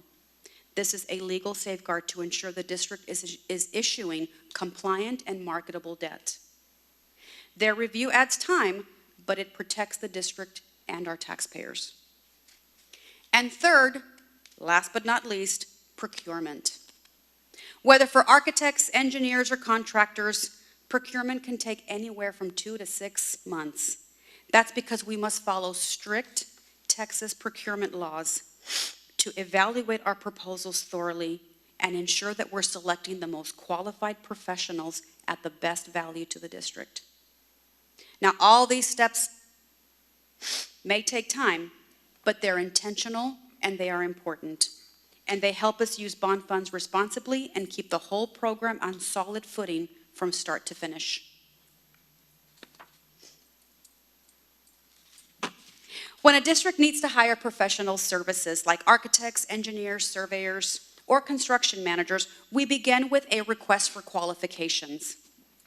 This process focuses on selecting the most qualified team rather than pricing. We prepare the RFQ document, publicly advertise it as required by Texas law, and collect statements of qualifications from interested firms. An evaluation committee scores and shortlists the top candidates, conducts interviews, and identifies the most qualified firm.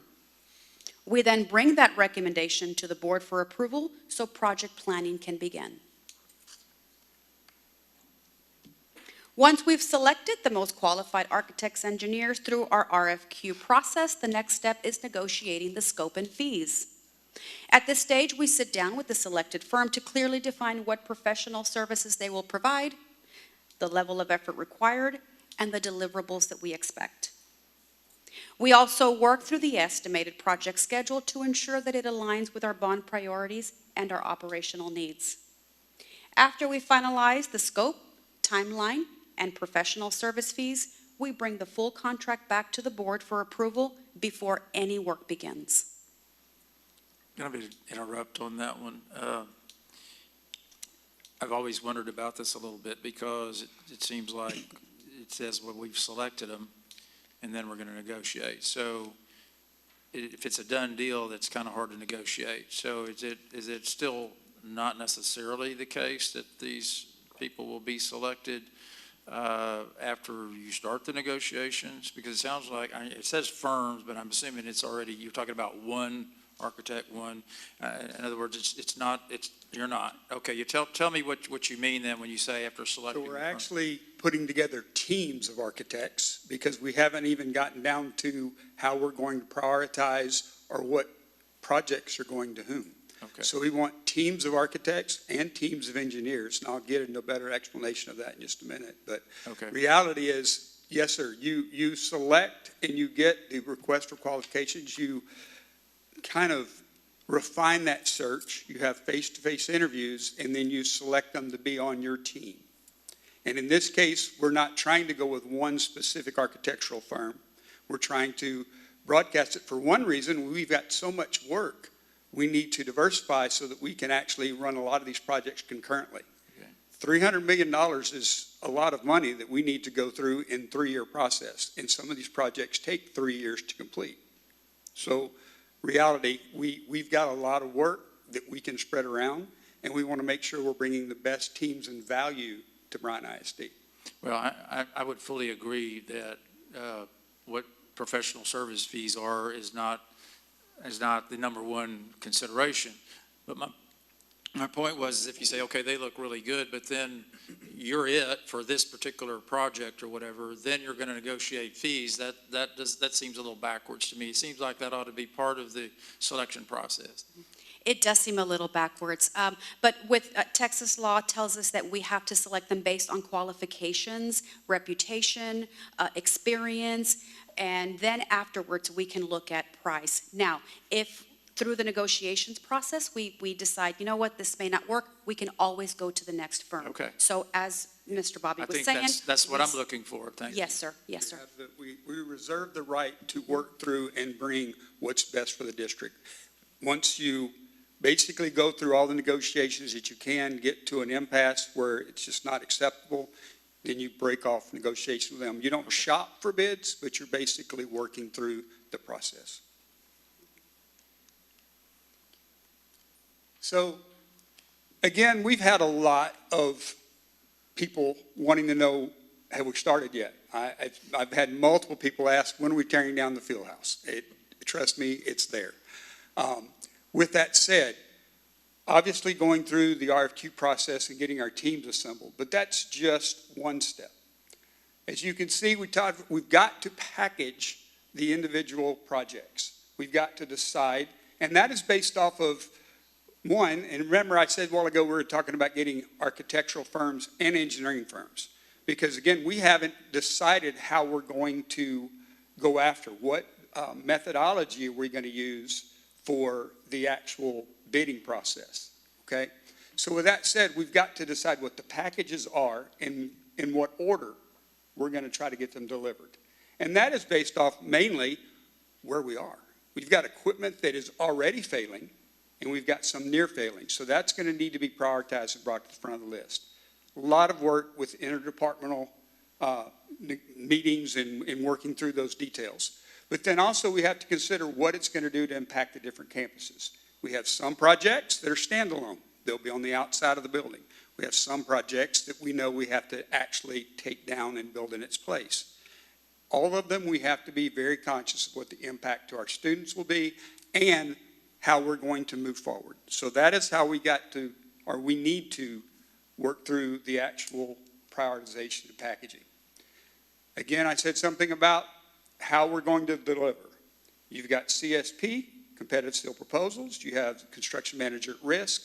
You have design build. These are all terms that really we are going to, as a group, the same committee that's going to go through our RFQ process, we're going to sit down and see what is the best value to Bryan ISD. Everything's starting flat and level. We're not going to look backwards and do things like we've done them before. We're not throwing rocks at that process. We're just wanting to make sure that everything is transparent and on a level field moving forward. Design phase.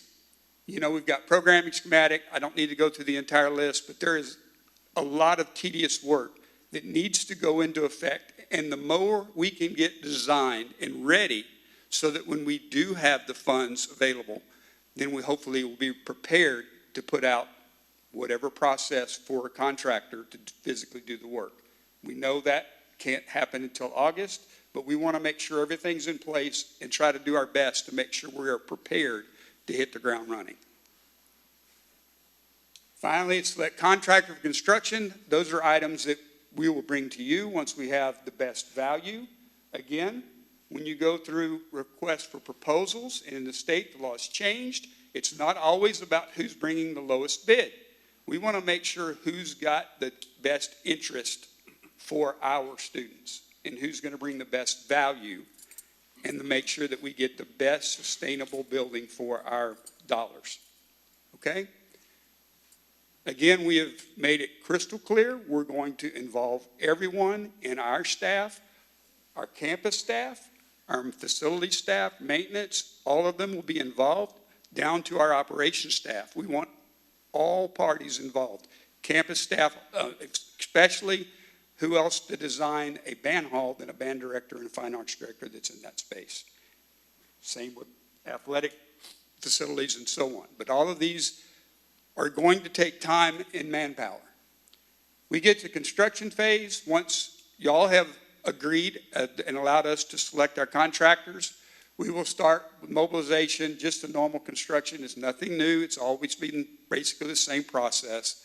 But then we'll step by step go through that, followed by substantial completion, certificate of occupancy, making sure the building is ready for what our student and what the building was designed for. And then final completion and closeout. Again, this is a quick overview of the construction process, but guys, We know this is a 9-year, with the bond sales being staggered, this is a 9-year process to bring the best value. As we've repeatedly made comment, none of this has been designed yet, so the hard work is now to make sure that we get every dollar and every benefit we can for our students and staff. Any questions? How does it work if there are projects that don't require necessarily an architect or a You notice engineer? that we're sending out an RFQ for engineers. Yeah. Because if all I need is a professional engineering stamp, which is the law, once we expend a certain amount of money, we have triggers for that. And I know that our business side is going to keep us very strict on that end to keep us out of trouble. But there's no reason to pay for an architect when there's not architectural work involved. So that's why we're not necessarily looking for a major architectural firm to take the entire package. We'd rather break it up and get the most value. And certainly on the packages that we don't require an architect to be involved, we're going to move forward with those. Whether or not we do design build or the other CSPs or the other operations. But when it comes to chillers, cooling towers, electrical, those things, if we can just get a professional engineer or engineering approval, that's what we're going to do and move forward. Those are items that we can also expedite. Again, we can't expend money until after August, but we can have prepared and ready to hit the ground running because we have need in several locations already. Mr. Griffin, do you want to elaborate that throughout the process, before you actually come into the boardroom for consideration of approval, that you'll be updating committees and involving the board so that they're aware of everything? There'll be many meetings, so brace yourselves for that. But it's a very interesting process, and I can't think of anyone better than Mr. Griffin to lead it, since he's actually worked on every side of the house. So, but if you'll just give them a little idea of what that looks like with many updates. Every step of the process, y'all will be probably tired of Dr. Merrill and myself before this is over with, because we're going to make sure you are in line both on the small independent committees as well as in the different board sessions. We will have periodic updates telling you just the status, where we are. I'm sure that you'll get invitations to participate in actual design development. It's a lot of fun. Sometimes, in other days, it's quite tedious, but there is a lot of work to be done, and we certainly would encourage y'all to be participating in part of that so you can see how it works. Well, having been around for other projects for a long time, you and I have had some conversations, and you probably know what I'm getting ready to say, or at least close to it. But we have so much dependence on you because we are going to try to do what we can, but you're the expert. And so many things in the past, you've looked at them in our district, and you're saying, you're wondering, why was it done that way? And that was because we had professionals designing, we had professionals doing the contracting, we had oversight, we thought. But at the same time, you're wondering, why did you do it that way? So it's going to happen in the absence of somebody like you who's going to be our watchdog. So no pressure, of course, but we are going to be very dependent on you. And I'm not telling you anything you didn't already know, but you have no idea, or maybe you do, how important that factor is, because we don't want to, after it's too late to change it, to be answering the question, why did you do it that way? And we don't have a good answer because it's not a good idea. The best solution to what you're saying is exactly what I've kind of outlined, and that is get our staff involved in every step of the process. Let's be honest, there has been some things that maybe I wouldn't have done, but throwing rocks behind me doesn't solve any problems. We're going to do everything we can to make sure that everything is transparent, everything is above board. We can all be satisfied, happy, having our own staff involved in all aspects of the project, including, I don't have the wood in front of me, but if projects do come out of budget and we have to go into the dreaded value engineering, The secret is making sure the same team that was on the front end is there on the back end. If something has to be limited or changed, I want to make sure the same staff was involved in those decisions. It can't be an architectural design or something with a contractor figuring out ways to cut, and then we get keys to the building and walk in and find out what's there. I want to make sure that our staff is part of the collective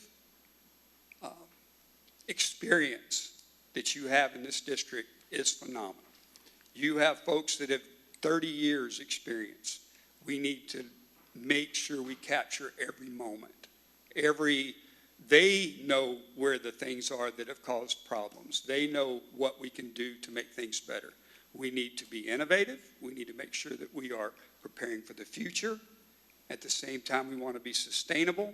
We want to make sure that our buildings are certainly something our students and staff can be proud of, but we're going to make sure that they're going to last as long as possible and be sustainable and efficient.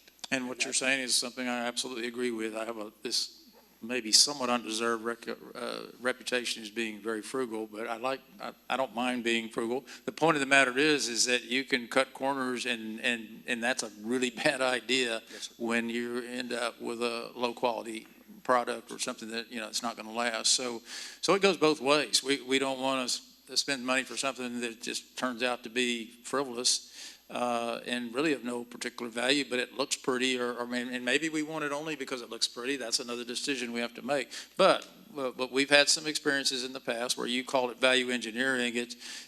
I prefer to call it taking the cheap way out. But in any case, we paid for it in the long run. Probably ended up way worse off in the long run than we would have been if we'd just done it right in the first place. So I don't want to belabor it anymore other than to say this is so important that we get it right, that it's worth bringing it up, because we didn't have you the last time around, that we had a big building project. And I'm not going to throw stones either, other than to say you've been a breath of fresh air in terms of everything I've seen in terms of how we're going to move forward. So stick around with us, and we will be asking you a lot of questions and trying to get involved as we can without being micromanagers. Well, in all fairness, I'm not special. There are plenty of people that have my knowledge and skill. It is important to make sure that we keep that, regardless of what happens to me, that we keep that presence, because this particular end game is best served when you watch from beginning to end. Yes, we need professionals. Yes, we are going to hire and encourage professionals, but that doesn't mean that our job is not still to be there to be part of that solution from beginning to end. And I had a mentor of mine a long time ago said, never be upset with someone for trying something. That's business, that makes money. Be upset with yourself for allowing it to happen. So that's my mentality of being tight, being involved, making sure we get what we pay for. We're not trying to cheat anyone. The contractor has to make money. It is the possibility of all three trades, the architectural design team, the owner, and the contractor. They're equal partners. And if you injure one, you're going to pay for it later. So I'm not saying we're going to take advantage of contractors at all. In fact, I want our contractors, we are blessed with amazing contractors because of that little school to our southwest. A&M has done more for bringing quality contractors into this area. We need to tap that wealth of ability. I just want them to bring their A game. I'll be honest with them. They'll be honest with me. We'll make sure we have a good project. To the extent that we can legally, I would love to be able to, I don't know if the word reward's the right word, but we need to make sure that they know how much we appreciate and how much we're going to praise them if they find a way to do a quality job in a different way that's less expensive. Because normally they're working on percentage, right? They're going to make less money, and that's not a big incentive for them to find the better ways to do things. And again, I'm not talking cheaper, crummier. I'm talking about just as good if you just change this to this, and you'll save some money. I don't know that the system's in place for that. I hope our contracts, as they're developed, can possibly have some sort of incentives in there to where they're finding a better way to do things, and it's not going to cost us as much, but it's going to be at least as good and maybe better. I mean, that would be fantastic, but I know it may not be, in the system normally, but I think that needs to be incentivized, those kinds of quality, that they're looking out for us, not just the bottom line. The best way to put it is we're looking for partners. We're looking for partners to do what's best for our students and staff, and that's what we're going to achieve.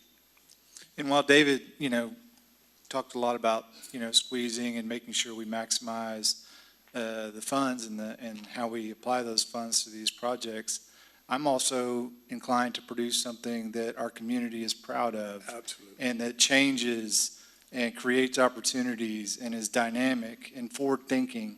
So, I think we all bring certain perspectives to the table, but personally, I think it's maximize the dollars to create something that's incredible and powerful. Absolutely. And I thank you, Mr. Griffin, when you said about everybody's going to get involved. Yes, ma'am. So, whatever happened in the past, that's in the past. I look at it as though we got what we deserve. We should pay attention a little better. And we've, as a board, haven't had that opportunity to have a seat at the table at a lot of the meetings and things that were going on. And so I'm excited that you said that, so we can see firsthand and not just sit and wait for you to come in the boardroom and tell us, and then we go along with that, and then when we get something later on, we're upset. That's nobody's fault but our own. So I'm excited that you said we'll be able to be at the table. Yes, ma'am. From the beginning all the way through, doing what is our job, actually, to see that this is our oversight, not micromanaging or anything like that, but having the answers when someone asks us the questions that we need to be able to answer and not have to rely on you to answer, but us to have some understanding to answer, but to have firsthand to know what's going on actually in our district. Y'all have been part of everything from our original facility surveys and facility assessment meetings. Then it turned to bond steering. I know y'all had to limit your time due to certain bond regulations or board regulations, but we will welcome that because I think you'll get a better feel for how the system works when it's through. Any further questions? Well, thank you very much. Thank you, Bobby. We're going to keep moving forward. All right, we'll move to something that maybe not quite as exciting, but Dr. Ibarra is going to come up and tell us about flexible learning options. Thank you, Mr. Sessions. Now, Not saying I it's not would disagree that it is very exciting, and there's some good stuff on the horizon, but I do recognize it is pretty exciting to have the support of the community and all of the new bond packages that passed. I think you set the timer on you already. I was like, hang on now, this is good stuff. So I'm joined this evening. At least it's not the calendar again. You're not going to talk about that? No. Not, I promise. I'm joined this evening by... I appreciate the calendar, Chad, Donna. Okay, I'm not going to take any of this personally. I'm just going to go ahead and say it now. But I am joined this evening by Laura King and Dr. Richardson because we have some exciting opportunities that are coming to the district that we'd like to talk to the board about, and more importantly, also get some feedback from the community about their interest in it. So I'm going to, if you'll bear with me for a quick moment, we're going to go down memory lane. So back in the day when we began talking about online learning, it was in its infancy, started about 2009 through the Texas legislature. And that was the Texas Virtual Learning Network, TXVSN is what it was called. And different school districts offered to host courses online and at a distance, and you could pay for your students to enroll in those courses. Really favored rural districts who weren't able to offer the course catalogs that were so diverse, but it also helped districts like us when there was a singleton course and it didn't fit into a particular child's schedule with all of the other things they wanted to be in. And so we were able to offer a course maybe we already did offer, but not at that time, through TXVSN so that they could also attend that course. So TXVSN was online, but in person, you still had to show up to a school to take the course. And so it wasn't go home and do things online. It was still in the school system, but at a distance. So that's way back in the day. Enter 2010, we looked at the Flex High School program, where we had students coming at different hours of the day. Some attended in the evenings, had to come for at least 4 hours to get a full day's worth of attendance and credits.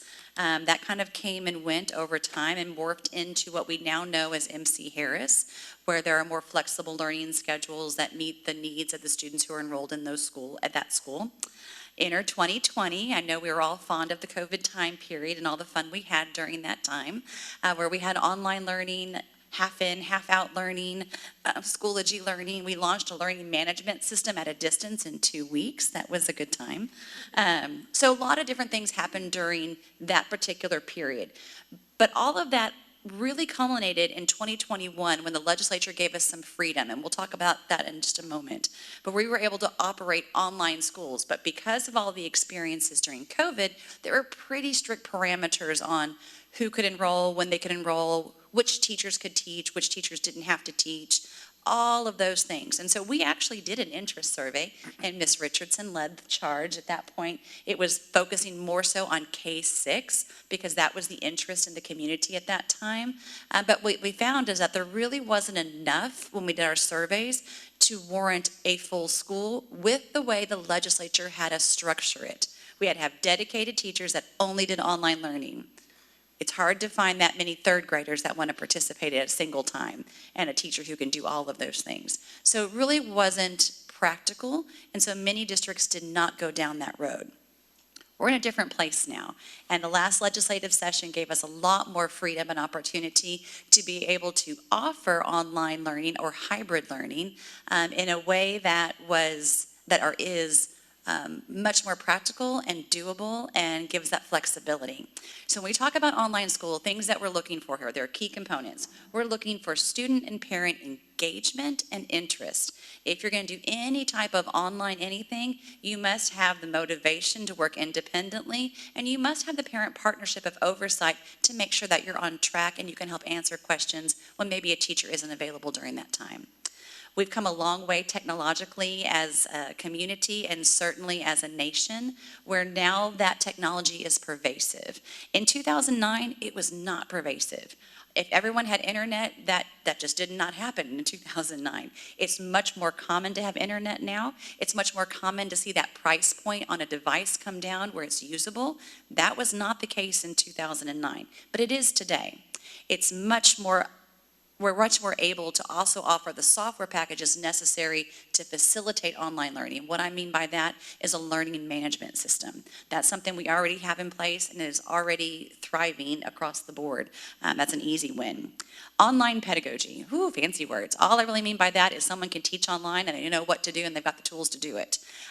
That is also different. You'll see your colleges now offering blends of on-campus and online learning for every student. My son goes to A&M, and he takes a blend of both types of classes through all the different things that he does in the engineering program. It is commonplace to have a blend of both things and that kind of hybrid approach. And then most importantly for our school system right now, in terms of being able to do it, is the change in the legislative landscape.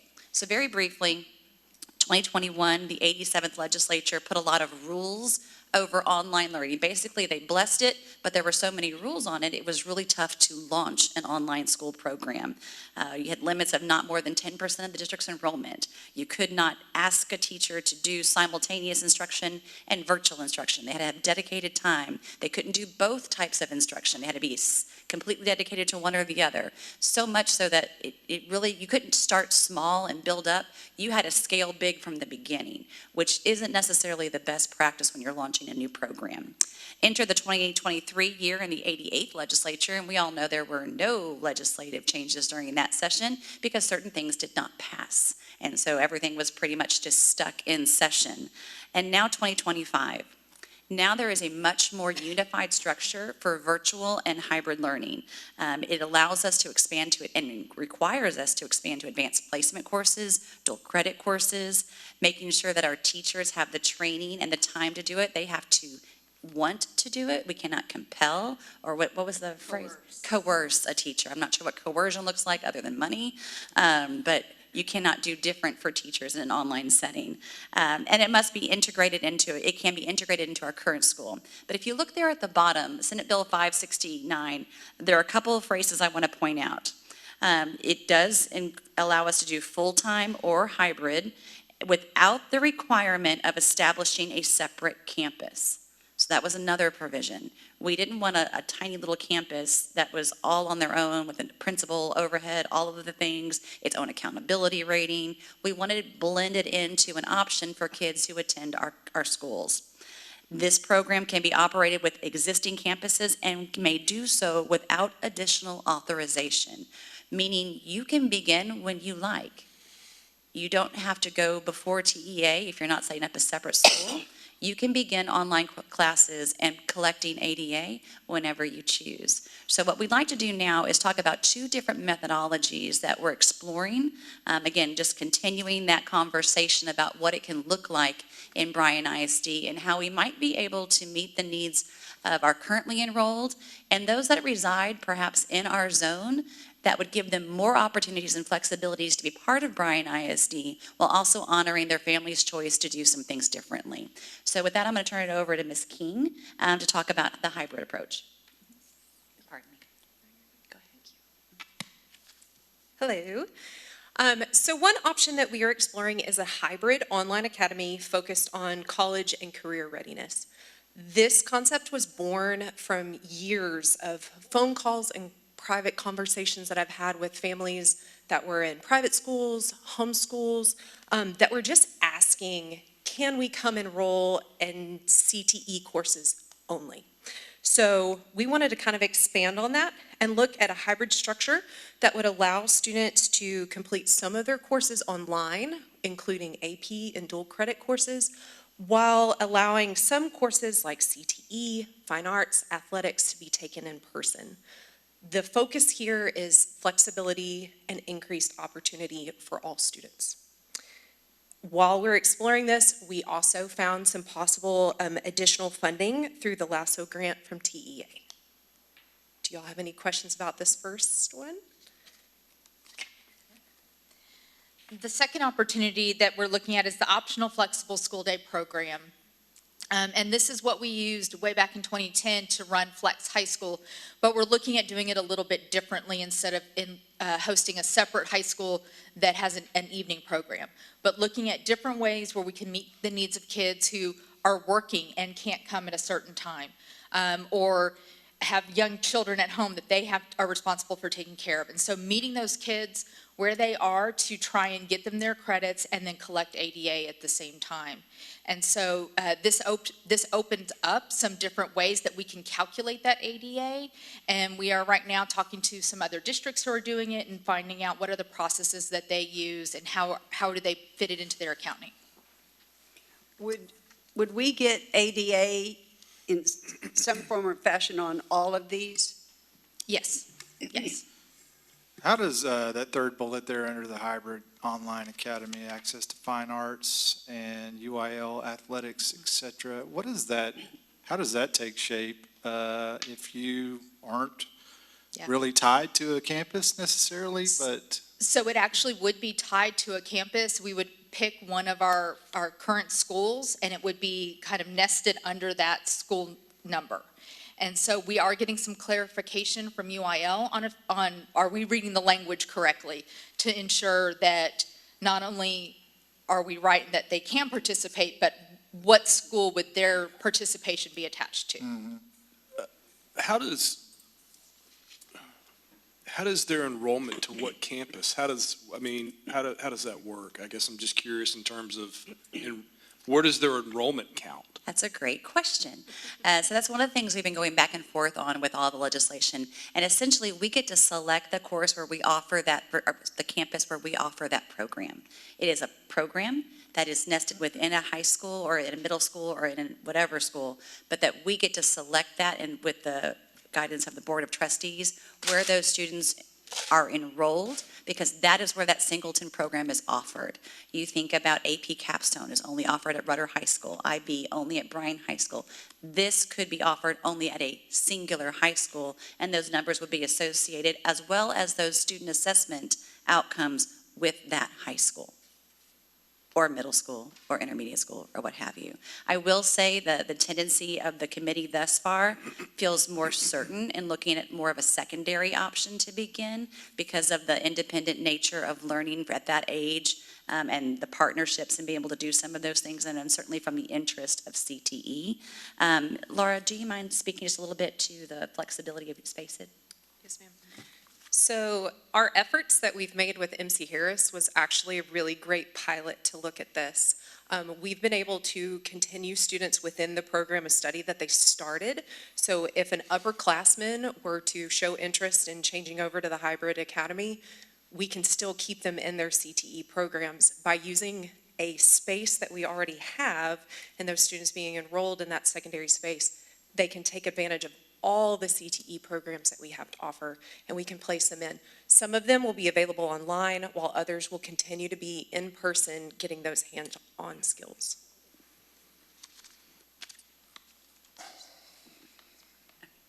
So right now, it's really just about exploration and interest, other than I do think that with the board's consideration, we would like to bring back the optional flexible school day program application at the December meeting, because that will allow us to generate the ADA on the students who are completing courses but aren't able to be here during the official attendance taking time of 10 a.m. Yet they're still coming to school regularly by completing courses. It would give us a greater flexibility to meet their needs. The other program, we are considering applying for the grant to help with the planning and implementation and oversight. But we can certainly start very small and then determine how to move forward once we see what the interest is. So we plan to come back to the board in December with more information, especially after we go through the survey. Dr. Richardson. And just to clarify, two different programs. Correct. One would be associated with MC Harris. Optional flexible Yes, school day. the optional flex. So let's say 100 kids sign up, they would count on MC Harris's enrollment. Yes, ma'am, that's correct. The other, we would determine the best match based on the student and family interest and what age those students were and where we should enroll them. You would have the option of enrolling them at multiple campuses, but again, you want to streamline the FTEs, the faculty members that are being utilized, and make the most of that. So it makes sense to centralize it at particular schools of the board's choosing once we see what the age interest is. Yes, sir. Maybe it just escaped me, but how does all this fit in with UIL and all the rules about athletics and competition? That's a great question. So they're actually able to come to school for whatever part of the day. That's why it's not a fully online. They can come to school for a CTE course. They could choose to come to school for an athletics or a fine arts course. For example, my daughter's in the orchestra at Rudder High School. If that ended up being one of the sites and the individual wanted to do mostly online school, taking AP, blend courses, what have you through us, they take a full graduation course load, okay? But they could come and participate in the orchestra class period each day, providing their own transportation, of course, and be a part of that particular group and organization. That is permissible under the new legislation. And maybe in the next update, when you come back Sure. in December, we could have Derek Rush come and speak to athletics and Jacob Justice come in and speak to fine arts. Because to your point, it's very forward-thinking. More and more school districts are starting to do it. In fact, you'll hear more across the state. The first version associating with MC Harris is pretty cut and dry. I think you may argue that this is already happening informally. Yes. Some of our kids cannot conform to the norms of the traditional school day, so they're doing their homework, if you will, and stuff at night or on the weekends, et cetera. So this would legitimize that and help them to get that diploma, and we can collect ADA on it. Be able to serve them. Yeah, and we could better serve them and make sure they're enrolled and in attendance and engaged at all times, albeit remote. And then the other version that they're talking about, what I'm hearing is you'll come back with more information, bringing in the UIL end user with athletics and fine arts. And Laura and I have we've met with athletics and with fine arts. UIL actually already does have a policy in place for virtual school, but there was some of the language that we were just a little unclear about, and so we wanted to seek out clarification from them that we were interpreting it correctly. So what was that we opted out of for the UIL? Is that the same thing, or is this something? That was homeschool. Students who are only. not enrolled with our district. These students would all be enrolled with our district and assigned to a campus of the board's choosing. So the survey, when the survey closes and we get the results, and what determines who gets in or who doesn't? That comes at a later date. Right now, we're looking to see for our application for the LASSO grant, is there community interest in even having an online option in our school system or a hybrid option in our school system? It helps us plan for, there seems to be more interest in this grade range, and we feel like we can support it. And there's some interest, but we're not quite there in this grade range. So we know where to focus our efforts in building a proposal to bring to the board for consideration. And the teachers? Yes, ma'am. The teachers would be using existing staff. Oftentimes, we can possibly, depending on the staff member and the enrollment, free up a singular class period, and they could do just online. They wouldn't have kids with them, just online during that class period. That's an option. There are options of teaching, I'm going to date myself, a 0 hour. I taught 0 hour, and it was lovely, and I enjoyed it. But that may also be an option that teachers would like to do, and they could do a 0 hour at a different time. We can structure it to meet the needs of the interest. There would be some parameters on things that are offered virtually just because of scalability. And then certainly the hybrid courses would be much easier to accommodate within a master schedule, depending on the age range. So a lot more flexibility if you come on site. But all the same things that apply to currently enrolled students would apply to our online or hybrid students, meaning graduation requirements, sitting for state assessments, all of those things would also be required of these students. They wouldn't just come for one class and one class only in our district. They would come for a full program in our district and have to attend all of the classes that every other student attends. Just some may be online and some may be in person. When you did 0 hour, you either got an extra class period or an extra time off during the day, or Yes, you got ma'am. a stipend. That's correct. So we would be doing the same thing for It's a these possibility. teachers? Mhm. There'll be an incentive? There's a possibility, and it may also just be that it fits naturally in their schedule, and it's just a part of their schedule. And again, the teacher has to choose and elect to be an online teacher. Certainly, no one would be required to be one if they didn't feel like it was a good fit for them. And we certainly would not ask them to teach a face-to-face class at the same time they had an at-distance class. This is a lot of what we did talk about going into COVID, Mhm. right before and going. We've like looked at you it said. several times, but the legislation is right. They have it right on now for us to be able to take advantage of it for our kids and for our families. Well, I apologize. That was very exciting. Thank you. I feel vindicated. Thank you, sir. So we'll be back. All right, thank you very much.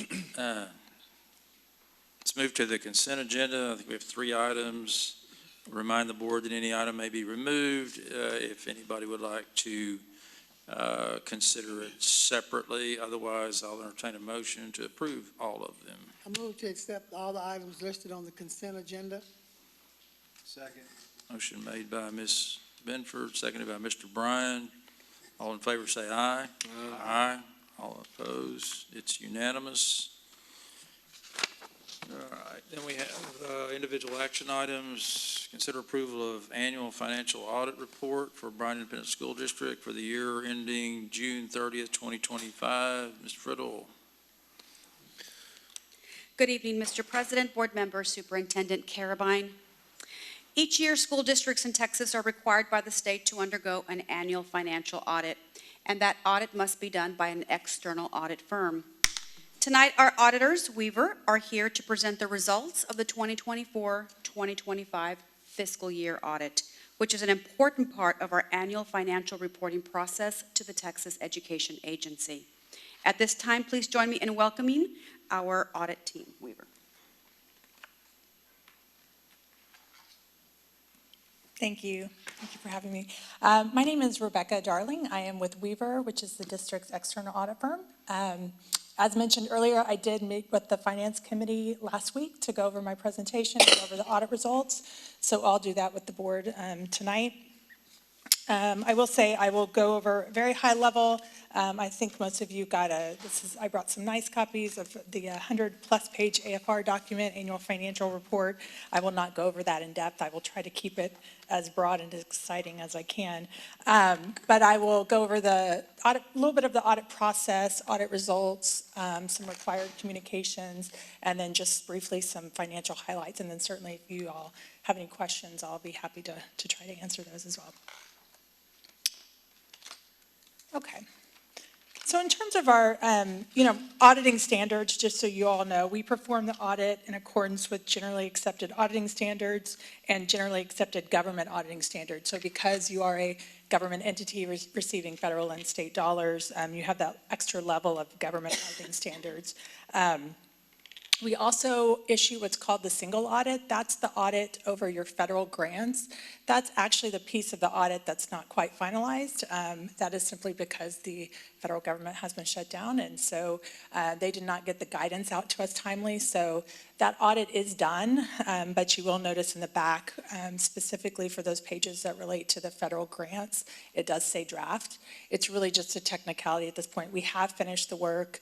The federal grants that we audit for school districts in particular are very, repetitive. Trial 1, child nutrition. So the guidance doesn't change a lot. We're not expecting any changes on the audit, but technically we can't release those final results until we get that guidance from the federal government. So that's the single audit piece. And then compliance, just so you know, because you are part of the government, under government auditing standards, we perform tests of the district's compliance with certain provisions of laws, regulations, and grant agreements. So things like the Public Investment Act, Public Funds Investment Act. We look at procurement, which I know y'all talked a little bit about that. We look at the procurement standards. We do samples, make sure that some of the contracts that got approved through the year went through the proper procurement channels. We look at certain TEA, state compliance requirements. So that's all kind of wrapped up into your financial statement and compliance audit. Just quickly talking about the audit process, we do take a risk-based approach. So we can't look at every single number. We take a risk-based approach, which means that we look at the financial statements. We actually audit a lot of ISDs, so we're familiar with state government, school district funding, and some of the things that we focus on, and some of these are unique to ISDs and some just in general with audits. We look at what we call management override of controls.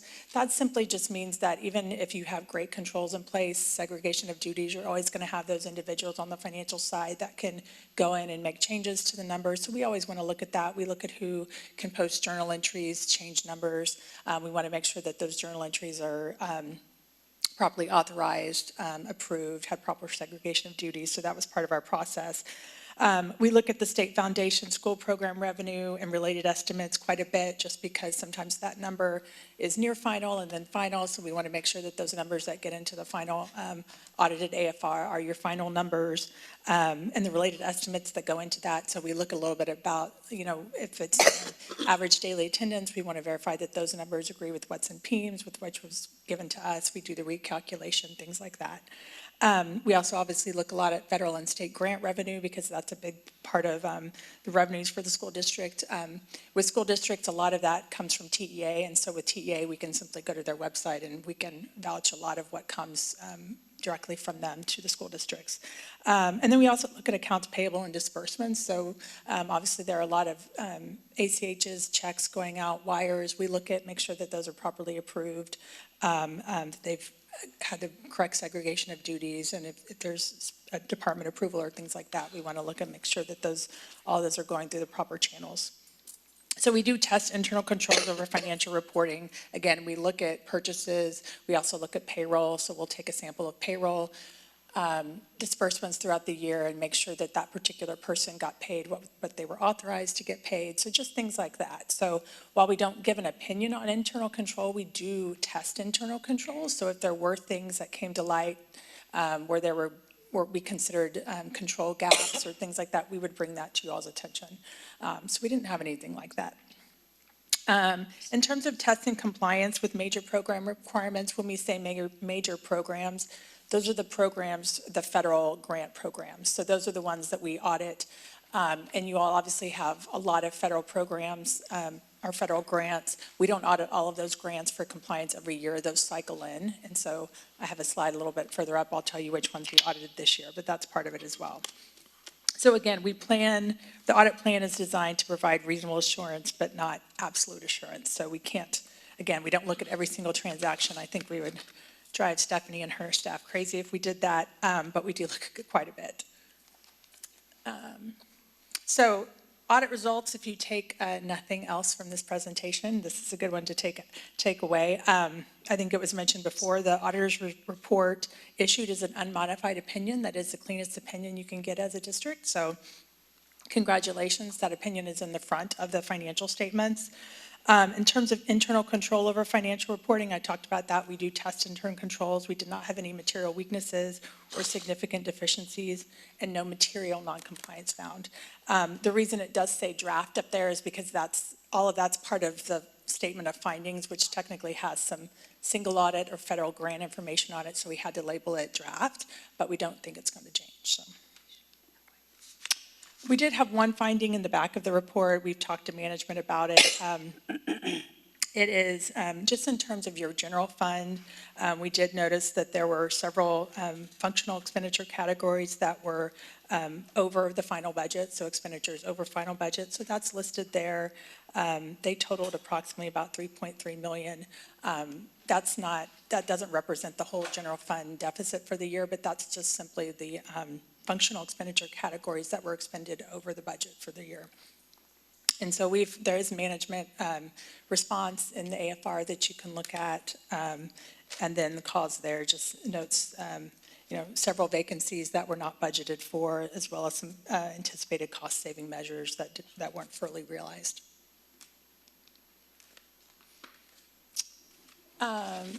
As far as internal control over major programs, again, major programs are your federal grants. So we have done this work, we just can't officially issue it final yet, but we did not have any material weaknesses or significant deficiencies, and that's an unmodified report as well. So that's where you want to be. That audit, low-risk auditee, that's a label that you always want as well. There's a couple of requirements you have to meet to be a low-risk auditee. You have to have clean audits for the last 2 years, no material weaknesses, submit all of your documents on time, and so the district has met that. So, and the low-risk auditee just means that we don't have to audit quite as much on that federal schedule, so that's always nice too. The major federal programs that we did audit this year were Title I, and elementary and secondary school emergency relief, or your ESSER funding. So if you look on the annual financial report, total federal program expenditures was about $31 million. Title I made up about $5.67 million, and the last part of the ESSER funding was about $5.5 million. One thing we are required to point out as well is that there was a new reporting or significant accounting policy that was required to be implemented this year. It was GASB 101. It has to do with compensated absences. So GASBs are the governing board. They oftentimes will issue pronouncements that are required to be implemented, and so we help the district implement those. And this one had to do with recognizing compensated absences. So this liability for compensated absences is on your government-wide statements only. So it's not something that the budget districts for. It's not something that the district budgets for. It's on the government-wide statements only. So the government-wide is where you put your long-term liabilities and your long-term assets. So this is considered a long-term asset. So GASB 101 was implemented. It did result in the district adding about $19 million in compensated absences for the year. And again, it was a required standard to be implemented. It basically said that you have to look at accrued vacation, but also sick leave. And so if anyone's earned the sick leave and it's something that is accruing, then you have to look at that and put a dollar value to that. In terms of accounting estimates, there's always going to be estimates on the financial statements. So One of the things we always look at is the foundation school program state aid revenue. I mentioned that. That is considered an estimate because that number, it does go up and down a little bit. So we just make sure that that number, excuse me, is final on the financial statements. Again, we look at that average daily attendance number and make sure that that number is what was properly reported. There's also some other estimates on the financial statements that we're required to point out, such as the incurred but not reported, or the IBNR claims for healthcare and workers' compensation. So those are liabilities on the financial statements as well. At the government-wide level, you have your net pension and your net OPEB liability. Those are required. And then I've talked about compensated absences. Our responsibility in relation to the financial statement audit, just a reminder, is to form and express an opinion on the financial statements. So that's what we've done. There's an audit opinion in the front that's finalized, and then there's two more in the back. The government accounting standard one is finalized, and then the one for the single audit is still in draft form. Compliance with all ethical requirements regarding independence. We are required to be independent of the district, so we went through the procurement process as well when y'all went out for RFP, and we go through that vigorous process, and we make sure on our end that we don't have anybody affiliated with the district, and we kind of go through those checks and balances every year as well. And then qualitative aspects of the accounting policies. All of the accounting policies, significant accounting policies that kind of govern how you report things in your financial statements are located in footnote 1. So you can kind of read on that, how revenue is recognized, how liabilities are recognized, things like that. The disclosures, which are also the footnotes to the financials, are consistent and clear, and so there's nothing there that we're required to talk about. Those that look pretty similar to what you have last year. The next slide is really where you want to be. You have a lot of none noted, so no difficulties encountered during the audit. No uncorrected or corrected misstatements. That's really a big one. So that just means that we were able to come in and do the audit that, Stephanie and Norman, her team had all the liabilities accrued. They had all the revenue reconciled. They had all the fixed assets, on the books. And that really is a big deal because when we come in, we want to audit the numbers. We don't want to have to be consistently saying, hey, you need to adjust this or so. That really is a testament to the finance team that there were no significant adjustments during the audit. No disagreements with management. We do ask management to sign what's called a representation letter at the end. It just says that they've provided us, truthful documents, that they haven't forged anything, that they take responsibility for the financial statements as well, those types of things. Management consultations, there were none, so we're required to talk about that if there were no other management consultations. And these next slides is just a very high level numbers and budgets. But this slide right here talks about, it's really the statement of revenues and expenditures and changes. So it's page 24 and 25 of the AFR if you have that out. But this just goes over, it's basically 2024 and 2025. So you can see in terms of your revenue, where your local and intermediate revenue, which is mainly your taxes, your state program dollars, and then your federal dollars, and how they kind of compared from last year to this year. Keeping in mind that last year, if you remember, the district opted to change their fiscal year end from 8/31 to 6/30. So when you're looking at the 2024 numbers, it's really only 10 months of revenue. So it's not quite a one-for-one this year when you're comparing last year to this year. But you can see that like the federal program revenues, for instance, went down in 2025. Most of that was because your ESSER funding dropped off a little bit.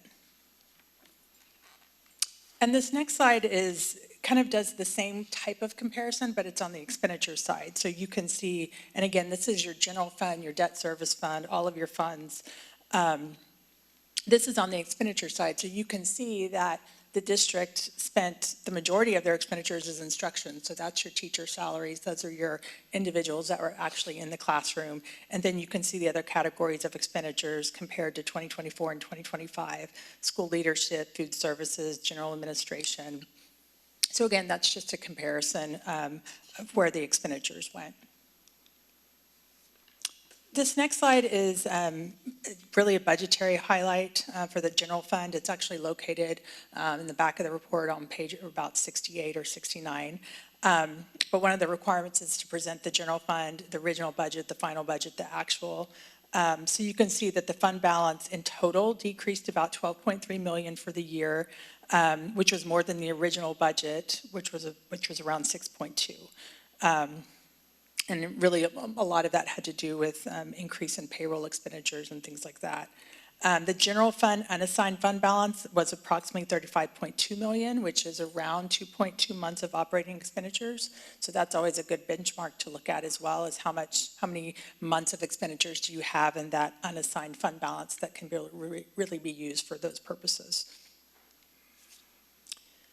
And then one of the last things just to touch on, and this comes up in every TEA evaluation that that's done for the district every year, but there is a net position deficit in the healthcare, the group benefits healthcare fund. And so just pointing that out, I know the district has plans to remediate that.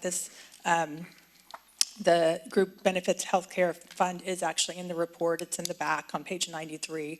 But there's approximately a $5 million deficit in that fund. And so in the AFR as well, the district goes through the remediation plans, and so we just wanted to point that out. I know the district's doing what they can, but consolidating medical offerings, increasing contributions, health insurance premiums, so all of that's there.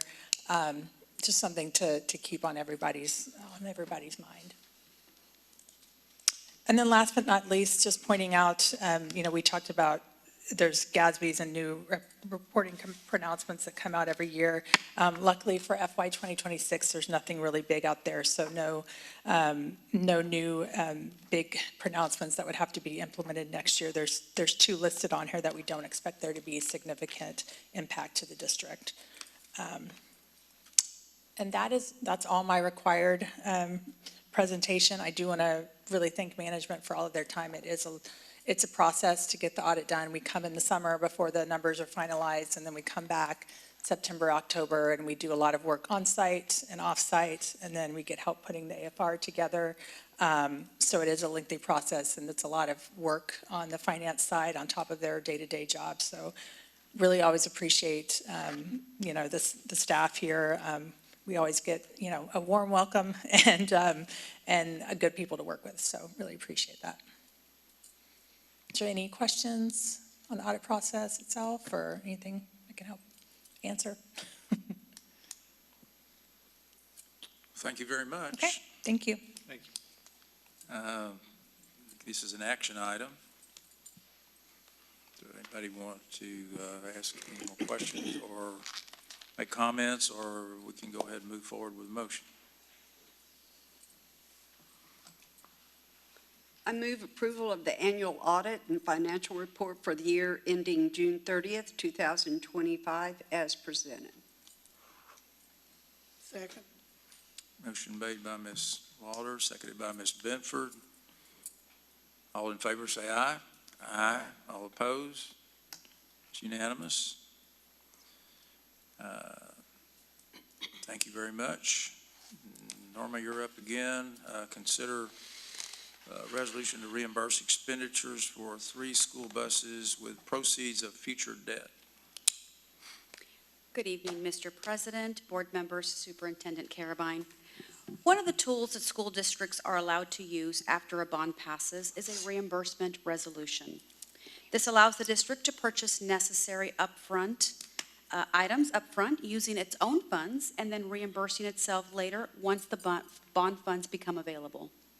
To stay in compliance with bond rules, the IRS requires that the purchase be made within 60 days of the board adopting the reimbursement resolution. In our case, the district purchased 3 buses on October the 7th using our internal service transportation fund. Now that the bond has passed, we are eligible to reimburse that fund once the bond proceeds are received, but only if the board adopts this resolution. At this time, we are requesting your consideration and approval of the reimbursement resolution for the 3 buses purchased on October 7th. I'd be happy to take any questions. I move approval of the resolution declaring the district's expectation to reimburse expenditures for the purchase of 3 new school buses as presented. Second.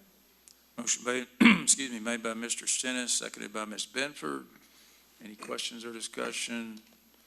All in favor say aye. Aye. Aye. All opposed? It's unanimous. Thank you. Thank you, sir. Next, consider an order, an approval of an order canvassing the returns and declaring the results of the bond election held on November 4th, 2025. Ms. Katz, come on up. Good evening. Hello. I will make this short and sweet. I'm here with the official results from the Bryan ISD special bond election held on November 4th, 2025. As you're aware, the 2025 bond was split into 3 propositions: A, general, B, athletics, and C, technology. A total of 9,977 votes were cast between Brazos and Robertson counties, with the vast majority coming from Brazos County. The numbers included in this report are total for both counties and include early voting, election day voting, and absentee or mail-in ballots. You should have a copy of the election results and the canvassing order in your board book, and both are also available on the Bryan ISD website. Proposition A, the general proposition, received 6,267 votes for, which was 64.78% of the vote, and 3,407 votes, or 35.22% against. Proposition B, the athletics proposition, received 5,145 votes for, which was 53.40% of the vote, and 4,489 votes, or 46.60% against. Proposition C, the technology proposition, received 6,475 votes for, which was 67.27% of the vote, and 3,150 votes, or 32.73% against. With these official numbers, I am recommending the Board of Trustees approve the canvassing order and accept the results of the Bryan ISD special bond election held on November 4th, 2025, in which all 3 bond propositions were approved by voters. I'm happy to answer any questions if you have. I move approval of the order canvassing the returns and declaring the results of a bond election held on November the 4th, 2025. Second. Motion made by Ms. Benford and seconded by Mr. Stennis. All in favor say aye. Aye. All opposed. So now it's official, right? Okay. And the next item is discuss and consider approval to cast votes for the Brazos Central Appraisal District Board of Directors. And I'm just going to tell Mr. Paulus that he probably knows about as much as the rest of us do about this deal. But go ahead and explain it to us, Ms. Friddle. It's not something that's really new, but in the past, we've had kind of the same people serving over and over. And I would say we didn't necessarily spend a lot of time on it, but it's a little confusing. But tell us what's involved. Yes, sir. The next item on the agenda is related to the Brazos Central Appraisal District Board of Directors. We've received a letter from the Chief Appraiser notifying us that it's time to begin the nomination process for 2 positions on the Brazos Central Appraisal District Board. Each eligible taxing jurisdiction, including our district, may nominate 1 person for each of the 2 open positions, meaning we may nominate up to 2 candidates total. If the board chooses to do so, nominations must be submitted by board resolution on or before November 20th. That said, this item is optional. If the board chooses not to submit any nominations, it is perfectly acceptable to take no action. I'm happy to take any questions.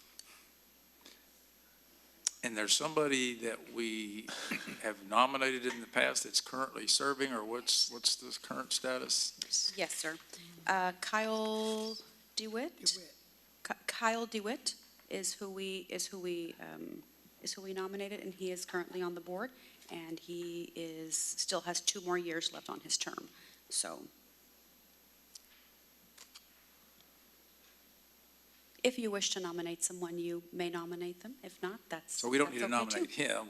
He's already. He's already on. Yeah, and Yes, he's there's not 2 up for- open seats. Okay. There's 2 open Oh, seats. there's an So open seat, if our okay. board chooses to nominate somebody at this time, we can, and if not, Are there any person that is expiring or rolling off that they could re-nominate to serve another term, or? is not that I'm aware of. Not an option. I think it would be helpful, at least for me personally, to have a better understanding of this role, the responsibilities, the commitment, the impact, the decision processes, just a general understanding of the nature of this nomination, and certainly that would help go out in the community and identify people that may be willing or intrigued to participate in this process. But that's, and I'm ashamed to say that the nature of this role has been foreign to me over the last 2 years, just and I need to do more research myself. But if there's a way we could find some of that information just to further educate ourselves and go out and find somebody who's, you know, qualified and engaged to participate, that would be helpful. And just as a side note, this process is very, very late in comparison to prior years. Our chief appraiser had a death in the family, so this process is a little more rushed than usual. So we got information was sent to us a little later than normal. And the deadline is The 20th? 20th, I believe. So obviously we'd either have to call another special meeting. Well, it's you know, Thanksgiving week coming up, so it's probably not practical, but this is maybe something for next year. I don't know that we can do much this year, but.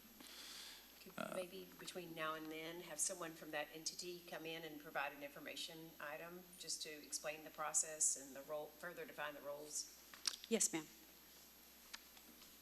I'm guilty of thinking that I don't know that they have a lot of discretion. I don't think they, you know, obviously they're not the one doing the appraising, but they, I guess, are guiding the office of how they operate. I don't know if they have any power to handle appeals or any of that sort of thing. I'm pretty ignorant, I confess, so I need to learn a lot too if I'm gonna know who to go find as far as a possible candidate. We could possibly have our chief appraiser come and give an information item, come to our board meeting and give some further information if needed, so that we can be a little bit more informed on a more timely basis for next year. So we don't have to take any action if we don't have anybody, I guess. No, So sir. I guess that's kind of where we are, so. So unless somebody wants to nominate somebody blind, or they don't know they're getting nominated, I would say that we move on. Board will now convene in closed session to discuss following items as allowed by Texas Government Code, Chapter 551, 074, 072, and 0821. No voting will take place in closed meeting. Any action the board wishes to take as a result of discussion in the closed session will occur after the meeting reconvenes in the open meeting. The time is now 8:32.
Okay, the board reconvened in open session at 10:20 PM. No action was taken in closed session. I'll consider a motion for board officer organization. I move that the board continue with the current organization of officers and that we reconsider this item at the next regularly scheduled board meeting. Second. All right, motion made by Ms. Benford, seconded by Ms. Waller. And I will say before we vote that we have a member of the board who had a scheduled vacation, and so we were, the reason for this is so that we can have our entire board present. At least that's our anticipation. All in favor, say aye. Aye. All opposed, say no. It's unanimous, and good night. And there being no further business, this meeting is adjourned at 10:22. Thank you.